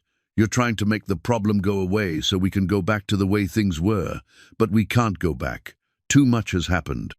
Silas felt the conversation slipping away from him, felt the woman he loved disappearing behind walls of hurt and mistrust. "What do you want from me, Joe? What would it take for you to call off this lawsuit?" "I want you to fight me." The words surprised him. "What?" "I want you to fight this case as hard as you can. I want to know that if we end up together, it's because we chose each other after everything was settled, not because one of us gave in to make peace. You want me to try to destroy you in court? I want you to respect me enough to treat me as an equal opponent, not a charity case you need to manage." Silas understood then what she was really asking for. She wanted to prove to herself and to him that she was strong enough to stand against him and survive. She wanted to know that any love between them was built on respect rather than pity. And if I win, then you'll know I didn't come back to you because I needed your help. You'll know it was because I wanted to. And if you win, then I'll know you can love me even when I'm not dependent on you. It was the most complicated, painful, and potentially destructive way of testing a relationship that Silas had ever heard. It was also, he realized, the most honest. Over the following weeks, as lawyers prepared their cases and depositions were scheduled, the small community of Powderhorn County buzzed with gossip about the lawsuit. Silas found himself the subject of speculation and judgment from people who'd known him for decades. Some supported him, arguing that he'd always been fair in his business dealings. Others whispered that there had always been something ruthless about how quickly he'd acquired so much land. The stress of the impending legal battle affected every aspect of his life. He lost weight, slept poorly, and found himself questioning decisions he'd made decades earlier. Had he taken advantage of desperate people? Had his success come at the expense of families like the McClarys? Jo, meanwhile, was dealing with her own pressures. The lawyers she'd hired were working on contingency, but they expected her to cover court costs and expenses that were mounting quickly. She'd sold her truck and was working extra jobs to pay for expert witnesses and land appraisals. Dr. Patterson, who'd become an unofficial mediator between them, tried repeatedly to broker a settlement. "This is insane," he told Silas during a ranch call. "You two are destroying yourselves over something that happened before either of you was married. There has to be a better way. Tell that to Jo." "I tried. She's as stubborn as you are." Christmas came and went with barely any acknowledgement from either of them. Silas spent the holiday alone in his empty mansion, while Jo worked at the boarding stable, grateful for the distraction of caring for other people's horses. In January, as the trial date approached, both sides engaged in the ritualistic dance of legal warfare. Documents were exchanged, witnesses were deposed, and experts prepared to testify about land values and market conditions in 1983. The case had attracted attention from agricultural publications and legal journals, turning their private pain into a public spectacle. 3 weeks before the trial was scheduled to begin, Frank Hutchinson delivered news that changed everything. "Jo's legal team has found something," he told Silas over lunch at the Cattlemen's Club. "They've been digging through county records, and they discovered that your purchase of the McClary Ranch wasn't the only distressed property sale that year." "What do you mean?" "They found 5 other cases where you bought ranches from families facing foreclosure, all at below-market prices, all from elderly owners who needed quick sales." Silas felt his stomach drop. "Those were all legitimate transactions. The sellers needed help, and I provided fair solutions." "I believe you, but pattern evidence is powerful in court. It's going to look like you made a business model out of buying distressed properties from desperate families." "What's the bottom line?" "The bottom line is that our chances of winning just got a lot worse. Jo's lawyers are going to paint you as a predator who built his empire on the backs of vulnerable people. Whether that's fair or not, it's going to be compelling to a jury." That night, Silas sat in his kitchen with Eleanor's letter spread on the table before him. Her words about taking care of relationships and not letting the ranch become more important than the people who gave his life meaning seemed prophetic now. He'd spent 40 years building something impressive and substantial, but what good was any of it if it cost him the love he'd finally found? The realization came to him slowly, but with absolute clarity. This wasn't just about a lawsuit or land ownership or even justice. This was about whether he valued his empire more than his heart. Whether he was willing to risk everything he'd built for the chance of something real with the woman who'd brought his empty house back to life. The next morning, Silas called Frank and gave him instructions that made his attorney question his sanity. Then he drove to Sheridan to find Jo. She was in the arena again, working with Daisy this time, the first he'd seen them together since she'd left the ranch. Horse and rider moved with the fluid grace that spoke of decades of partnership, and watching them, Silas felt a familiar ache in his chest.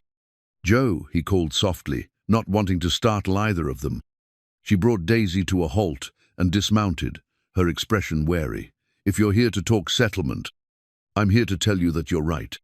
The words stopped her cold. What? You're right. About the land, about what it means, about everything. Silas stepped closer to the fence. I've been thinking about what you said, about fighting this case as hard as I can, and I realized something. What? I don't want to fight you, Joe.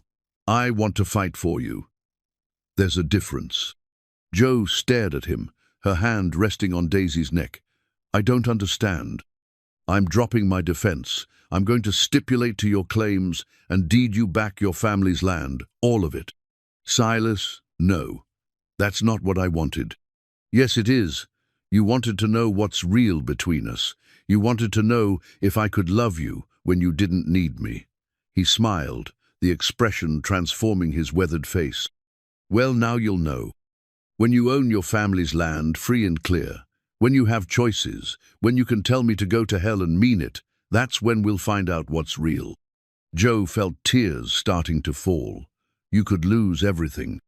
I've already lost everything that matters. When you left, this place became just land and buildings again. It stopped being home. The lawsuit was never about the land. It was about you needing to feel strong enough to choose love instead of settling for security. Silas reached through the fence to touch her hand. So, I'm giving you that strength. I'm giving you your inheritance, your independence, your power to choose. And then what? And then I'm going to court you properly. I'm going to prove to you that you're worth more to me than all the land in Wyoming. I'm going to show you that some things, the best things, can't be bought or sold or owned. They can only be given freely by people who are free to choose.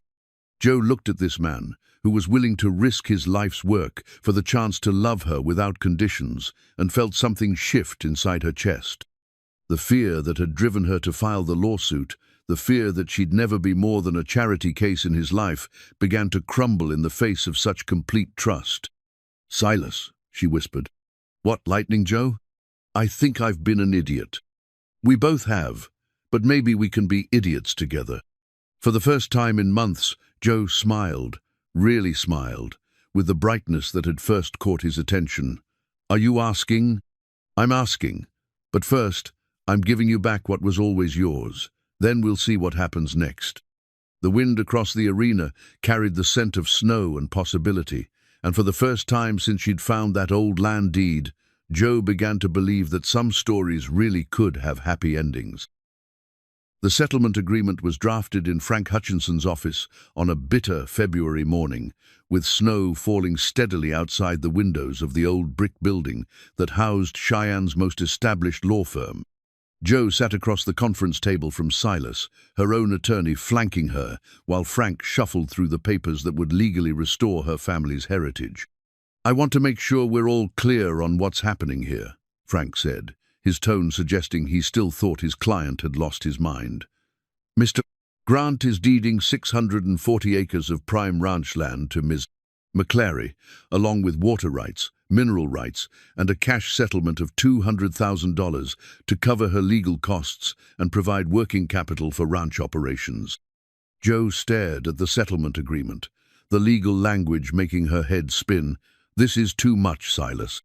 It's what's fair, he replied quietly. It's what that land would be worth today if your family had never lost it. Mr. Grant, Joe's attorney interjected, my client hasn't agreed to these terms. This settlement far exceeds what we asked for in our original complaint. Silas looked directly at Joe, ignoring the lawyers. What do you want, Joe? What would make this right for you? Joe studied the papers spread across the table maps, showing property boundaries, financial statements, transfer documents that would make her a landowner again. Everything she'd thought she wanted was right there, ready for her signature. So why did it feel wrong? I want to understand why you're doing this, she said finally. Because 40 years ago, I bought land from your grandmother when she was desperate and had no other choice. I convinced myself it was a fair transaction because I paid what I could afford and she got enough to start over. But the truth is, I benefited from her desperation. The sale was legal. Legal isn't always the same as right. Silas leaned forward, his hands clasped on the table. Your grandmother sold that land because she had to, not because she wanted to. The difference matters." Frank cleared his throat. "Mr. Grant, I have to advise you that you're essentially admitting to the claims in Ms. McClary's lawsuit. This settlement could be seen as an admission of wrongdoing."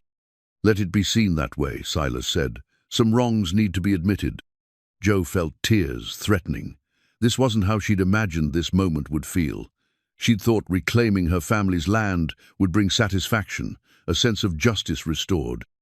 Instead, she felt like she was watching a good man punish himself for something that wasn't entirely his fault. "Can we have a moment?" she asked the lawyers. "Alone?" Frank and Joe's attorney exchanged glances, then gathered their papers and left the conference room. Suddenly the space felt much smaller, intimate, despite the formal setting. "Silas, I can't take this." "Why not? It's your family's land." "Because you're giving it to me out of guilt, not because it's what you want to do." Silas was quiet for a long moment, looking out at the snow falling on the Wyoming landscape he'd spent his life working. "You're right. Partly right, anyway. I do feel guilty about how I acquired that land, but that's not why I'm giving it back." "Then why?" "Because I love you, and I can't build a life with someone who feels like she owes me everything." He turned back to face her. "This way, you'll own your own land, have your own money, make your own choices. If you decide you want to be with me, it'll be because you want to, not because you need to." Joe reached across the table and took his hands in hers. "I already know I want to be with you.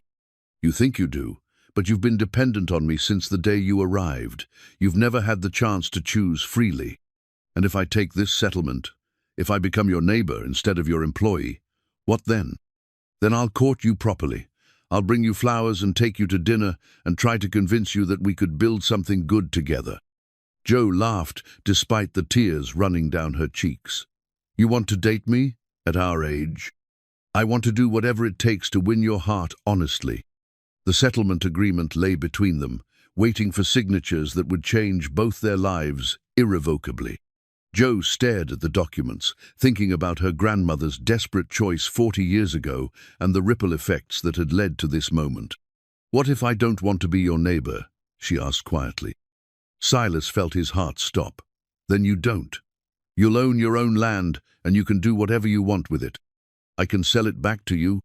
If that's what you want, I can lease it to you. Yes. I can propose a partnership where we combine our operations and work the land together." Silas looked at her more carefully, hearing something in her voice that gave him hope. "You could do that too." Joe picked up the settlement agreement and read through it slowly, her expression thoughtful. "This is generous, Silas. More than generous. It's what's right." "No, what's right is acknowledging that life is complicated and people do the best they can with the information they have at the time." Joe set down the papers and looked at him directly. "Your 28-year-old self made a business decision that helped a desperate woman solve her problems. My 60-year-old self fell in love with a man who spent 40 years proving he's honorable and decent. Joe, I'll sign this agreement on one condition." "What condition?" "That you let me propose a counteroffer." Silas felt like he was on shifting ground, unable to predict what would come next. What kind of counteroffer? Joe stood and walked to the window, looking out at the snow-covered city. "I want the land. It is my family's heritage, and I do want it back. But I don't want your guilt money, and I don't want to bankrupt you out of some misplaced sense of justice." "What are you proposing?" "I'm proposing that you deed me the 640 acres as agreed. In return, I'll pay you fair market value what you paid my grandmother in 1983, but what it's actually worth today." Silas stared at her. "Joe, you don't have that kind of money." "No, I don't, but I can get a mortgage based on the land value. And I can earn the money to pay the mortgage by entering into a partnership with my neighbor, combining our operations and sharing the profits." "You want to buy your own land back and then go into business with me?" "I want to restore my family's ownership of their heritage without bankrupting the man I love. And then I want to build something new with him as an equal partner, not as someone who owes him everything or someone he's trying to compensate. Silas felt something shift in his chest, a loosening of tension he'd carried since the day Joe had walked out of his kitchen. That's the most complicated business proposal I've ever heard. It's the most honest one you'll ever get. And the personal side of this arrangement. Joe turned from the window, her expression soft but determined. The personal side is separate from the business side. We'll figure that out like two people who choose each other every day, not like two people bound together by guilt or dependence or legal obligations. You're sure about this? I'm sure that I love you. I'm sure that I want my family's land back. And I'm sure that I want to build a life that's based on choice rather than necessity. Joe moved back to the table and picked up a pen. Are you willing to try it my way? Silas looked at this remarkable woman who'd turned down his generous offer in favor of a more complicated but more honest arrangement. She was willing to take on debt and responsibility rather than accept what could be seen as charity. She was insisting on equality, even when it was harder than dependence. I'm willing to try anything that keeps you in my life, he said. Then let's call the lawyers back in and rewrite this settlement. When Frank Hutchinson returned to find his clients drawing up a completely different agreement, he shook his head in resignation. You two are determined to do this the hard way, aren't you? We're determined to do it the right way, Joe said, her hand finding Silas's across the table. And what way is that? Silas squeezed Joe's fingers, feeling like he was about to step off a cliff into something unknown but wonderful. The way that lets us choose each other every day for the rest of our lives. The lawyers spent the next 4 hours drafting documents that would restore Joe's ownership of her family's land, while creating a business partnership between the McClary Ranch and the Grant Ranch. It was complicated and unconventional, but it was also honest reflection of two people who'd learned that the best things in life were worth working for, even when the work was difficult. As they signed the final papers, Joe felt a weight she'd carried for decades finally lift from her shoulders. The land her great-grandfather had homesteaded, that her grandfather had farmed, that her grandmother had lost in desperation, was coming home to the McClary family. But more than that, she was choosing to share her life with a man who'd proven he valued her independence as much as her love, who was willing to risk his own comfort to ensure she never felt beholden or dependent, who understood that the strongest partnerships were built on equality rather than need. 3 months later, on a warm May evening, when the Wyoming prairie was green with spring grass and alive with wildflowers, Silas found himself standing in the yard between his mansion and the barn where Joe had once lived. In his hands, he held a small velvet box that contained Eleanor's wedding ring, set the ring she'd worn for 26 years before cancer took her, the rings he'd kept in his desk drawer like a talisman of lost love. The past months had been a whirlwind of legal paperwork, bank meetings, and the practical business of combining two ranch operations. Joe had moved into the old foreman's house on what was now officially the McClary Ranch again, a modest but comfortable home that she'd transformed with the same quiet competence she'd once brought to his empty mansion. They'd worked together daily, planning grazing rotations and irrigation schedules, negotiating with feed suppliers and cattle buyers. The partnership was proving successful. Joe's attention to detail and financial caution balanced Silas's expansive vision and willingness to take risks. But more than that, they discovered they enjoyed the rhythm of shared work, the satisfaction of building something together.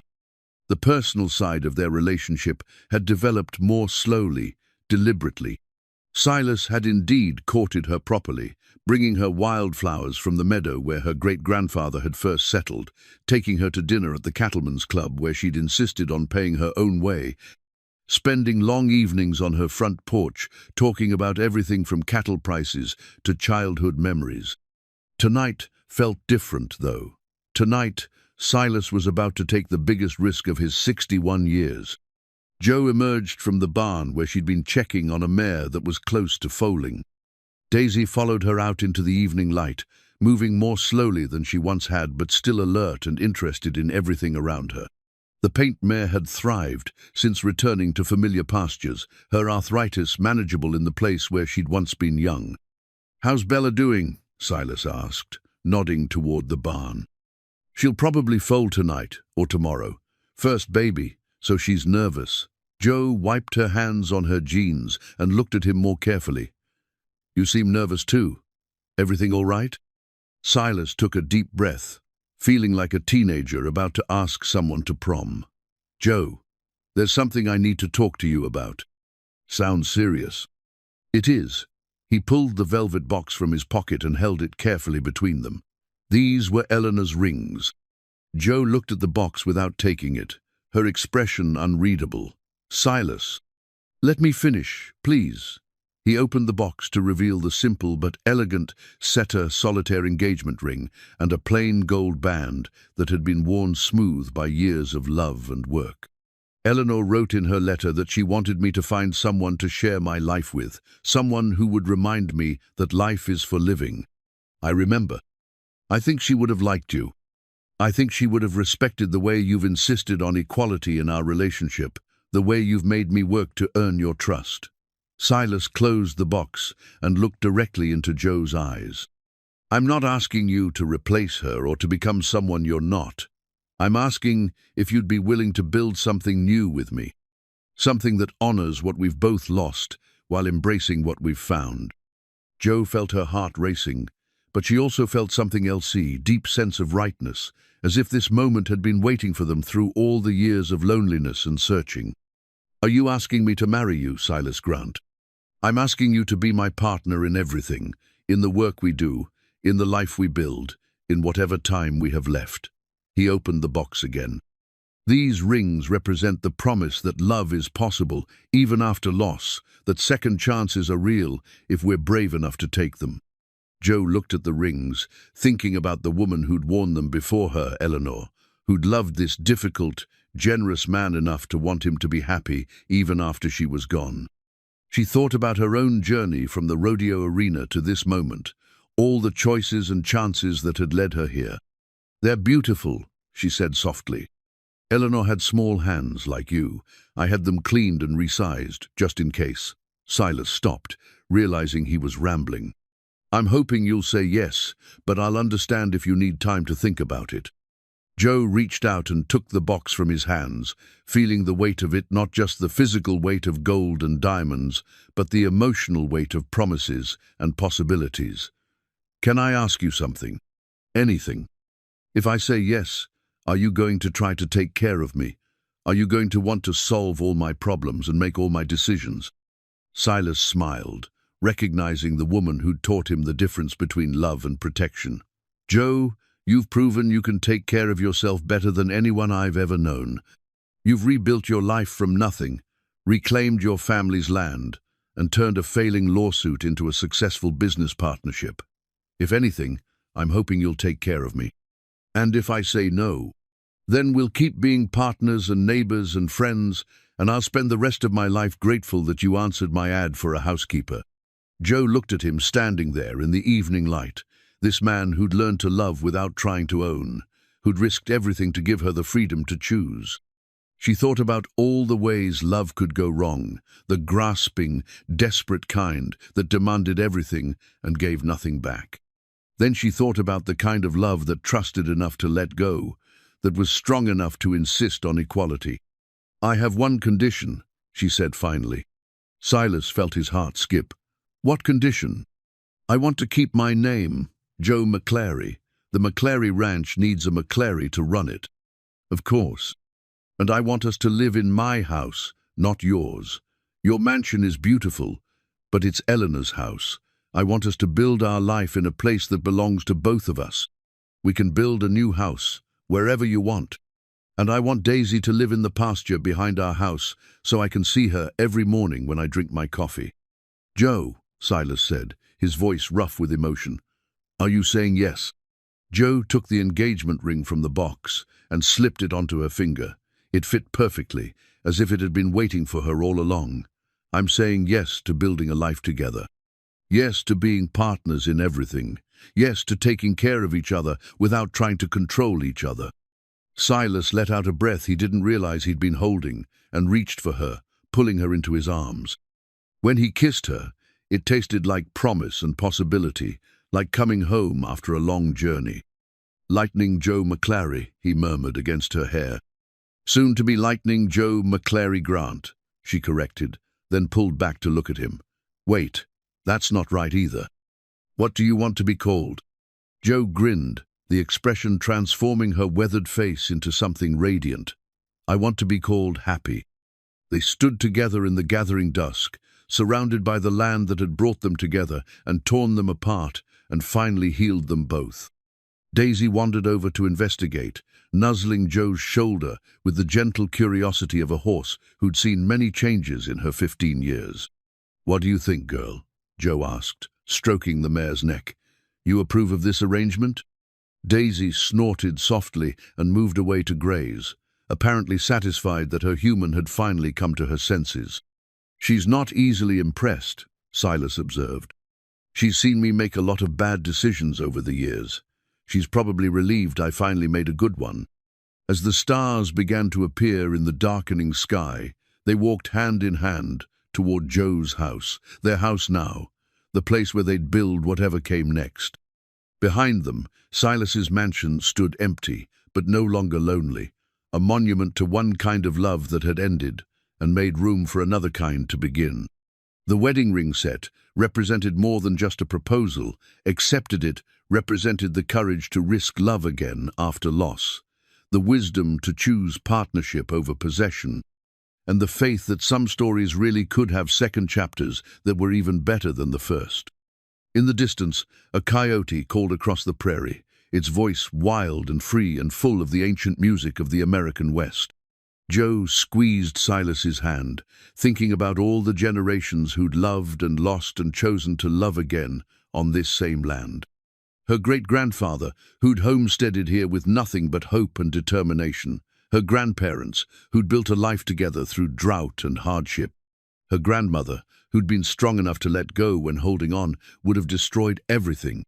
And now Joe and Silas, ready to write their own chapter in the long story of the McClary Ranch, proving that love could indeed outlive wealth, that some things were worth more than money, and that sometimes the best things in life came with 4 legs, a loyal heart, and the courage to say yes to happiness when it finally found you. 6 months after their wedding, on a crisp October morning when the cottonwood trees along the creek had turned gold and the air carried the scent of autumn, Joe stood beside the new ranch sign that had been installed at the entrance to their combined operations. The carved wooden sign read, "Grant McClary Ranch," in elegant script, with smaller text below. Established 1892, renewed 2025. The sign represented more than just a name change. It symbolized the successful merger of 2 lives, 2 histories, and 2 pieces of land that had been meant to work together all along. The hyphenated name honored both families, while creating something entirely new, just as their marriage had done. Joe smiled as she adjusted the small bouquet of wildflowers she'd placed at the base of the signpost. Today marked not just their 6-month anniversary, but also the completion of their new house, a beautiful log home situated on the ridge between what had been the Grant Mansion and the old McClary homestead. From their front porch, they could see both pieces of their shared history while looking forward to the future they were building together. The sound of truck tires on gravel made her turn. A familiar pickup was coming up the drive, followed by a car she didn't recognize. As the vehicles parked near the house, Joe felt her heart lift with surprise and pleasure. Thomas Grant stepped out of the truck, looking remarkably like his father but with softer edges and a ready smile. Behind him came a woman Joe assumed was his wife, along with 2 teenagers who had the restless energy of kids who'd been traveling for hours. From the car emerged Sarah Grant Martinez, her dark hair streaked with silver and her face bearing the same intelligent expression Joe had seen in old family photos. With her came a man who was clearly her husband and 3 children ranging from elementary school age to college.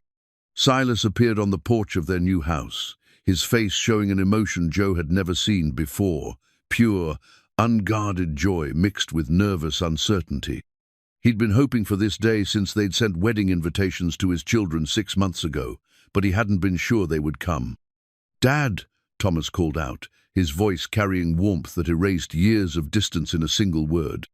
"Son," Silas replied, stepping down from the porch with careful dignity, as if sudden movements might make this moment disappear. Joe watched as father and son embraced tentatively at first, then with the fierce intensity of people who'd missed each other more than they'd been willing to admit. Sarah joined them, and suddenly the three of them were holding each other and crying and laughing all at once. "I'm sorry," Thomas said, his voice thick with emotion. "I'm sorry we stayed away so long. I'm sorry we let grief make us stupid." "No more apologies," Silas said firmly. "You're here now. That's what matters." Joe hung back, not wanting to intrude on the family reunion, but Sarah spotted her and broke away from the group hug. "You must be Joe," Sarah said, approaching with outstretched hands. "Thank you for the wedding photos. Mom would have loved seeing Dad that happy." "I hope so," Joe replied, accepting Sarah's embrace. "He talks about you and your brother all the time." "Good things, I hope." "Always good things. He's very proud of both of you." Over the next hour, Joe watched Silas transform as he reunited with his children and met his grandchildren for the first time in years. The formal, careful man she'd first encountered gave way to someone lighter and more playful, a grandfather who got down on his knees to examine a toy dinosaur, a father who listened intently to stories about jobs and schools and dreams. The children were initially shy around their newfound step-grandmother, but Daisy proved to be the perfect icebreaker. The old paint mare, now 20 and moving slowly but still gentle and patient, allowed herself to be petted and fed carrots while Joe told stories about rodeo life and adventures on the road. "Grandpa Joe was a champion?" asked Emma, Sarah's youngest, her eyes wide with admiration. "Still is," Silas said, wrapping his arm around Joe's waist. "She just competes in different events now." That evening, they gathered around the long dining table in the new house for a meal that felt like something out of Joe's childhood memories. Multiple generations, sharing food and stories, and the comfortable chaos of family. The house rang with laughter and conversation, alive in ways the old mansion had never been.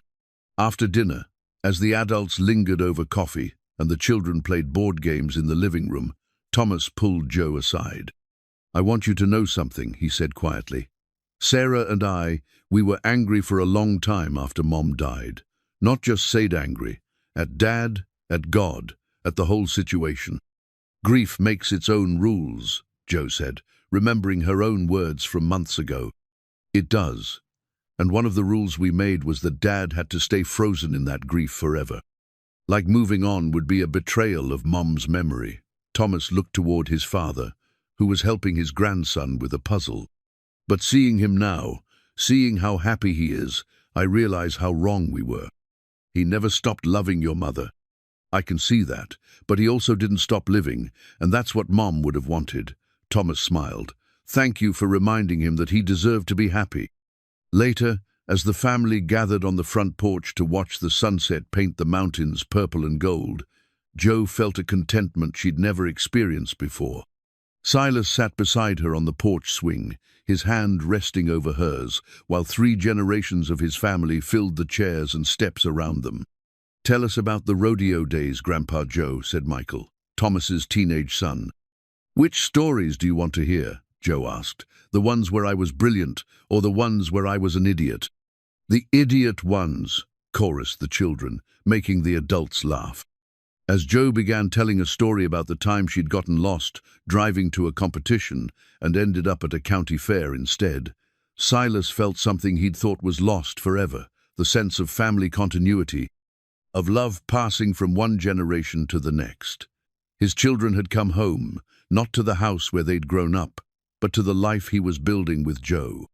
They'd accepted her not as a replacement for their mother, but as someone who made their father whole again. "Dad," Sarah said during a quiet moment, "we'd like to make this a regular thing. Family gatherings, I mean. The kids should know their grandfather and—" She paused, looking at Joe. They should know their grandmother too. I'd like that, Joe said, her voice soft with emotion. I'd like that very much. As the evening wound down and the family prepared to head to their hotel in town, the grandchildren extracted promises of horseback riding lessons and tours of the ranch operations.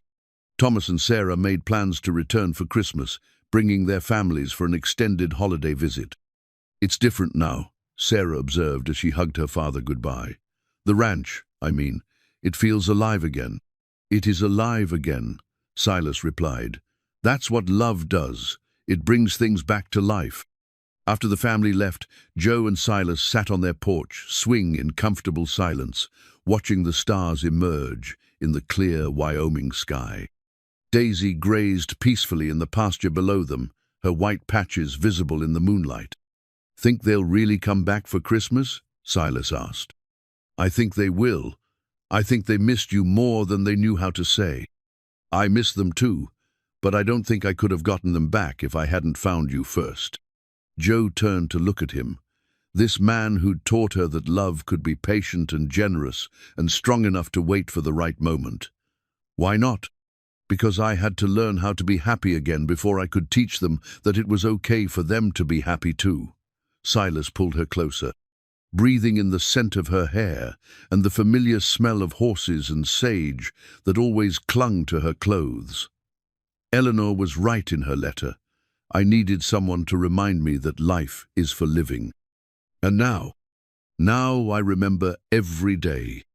The Grant McClary ranch stretched around them in the darkness, thousands of acres of prairie and pasture that had seen generations of love and loss and renewal.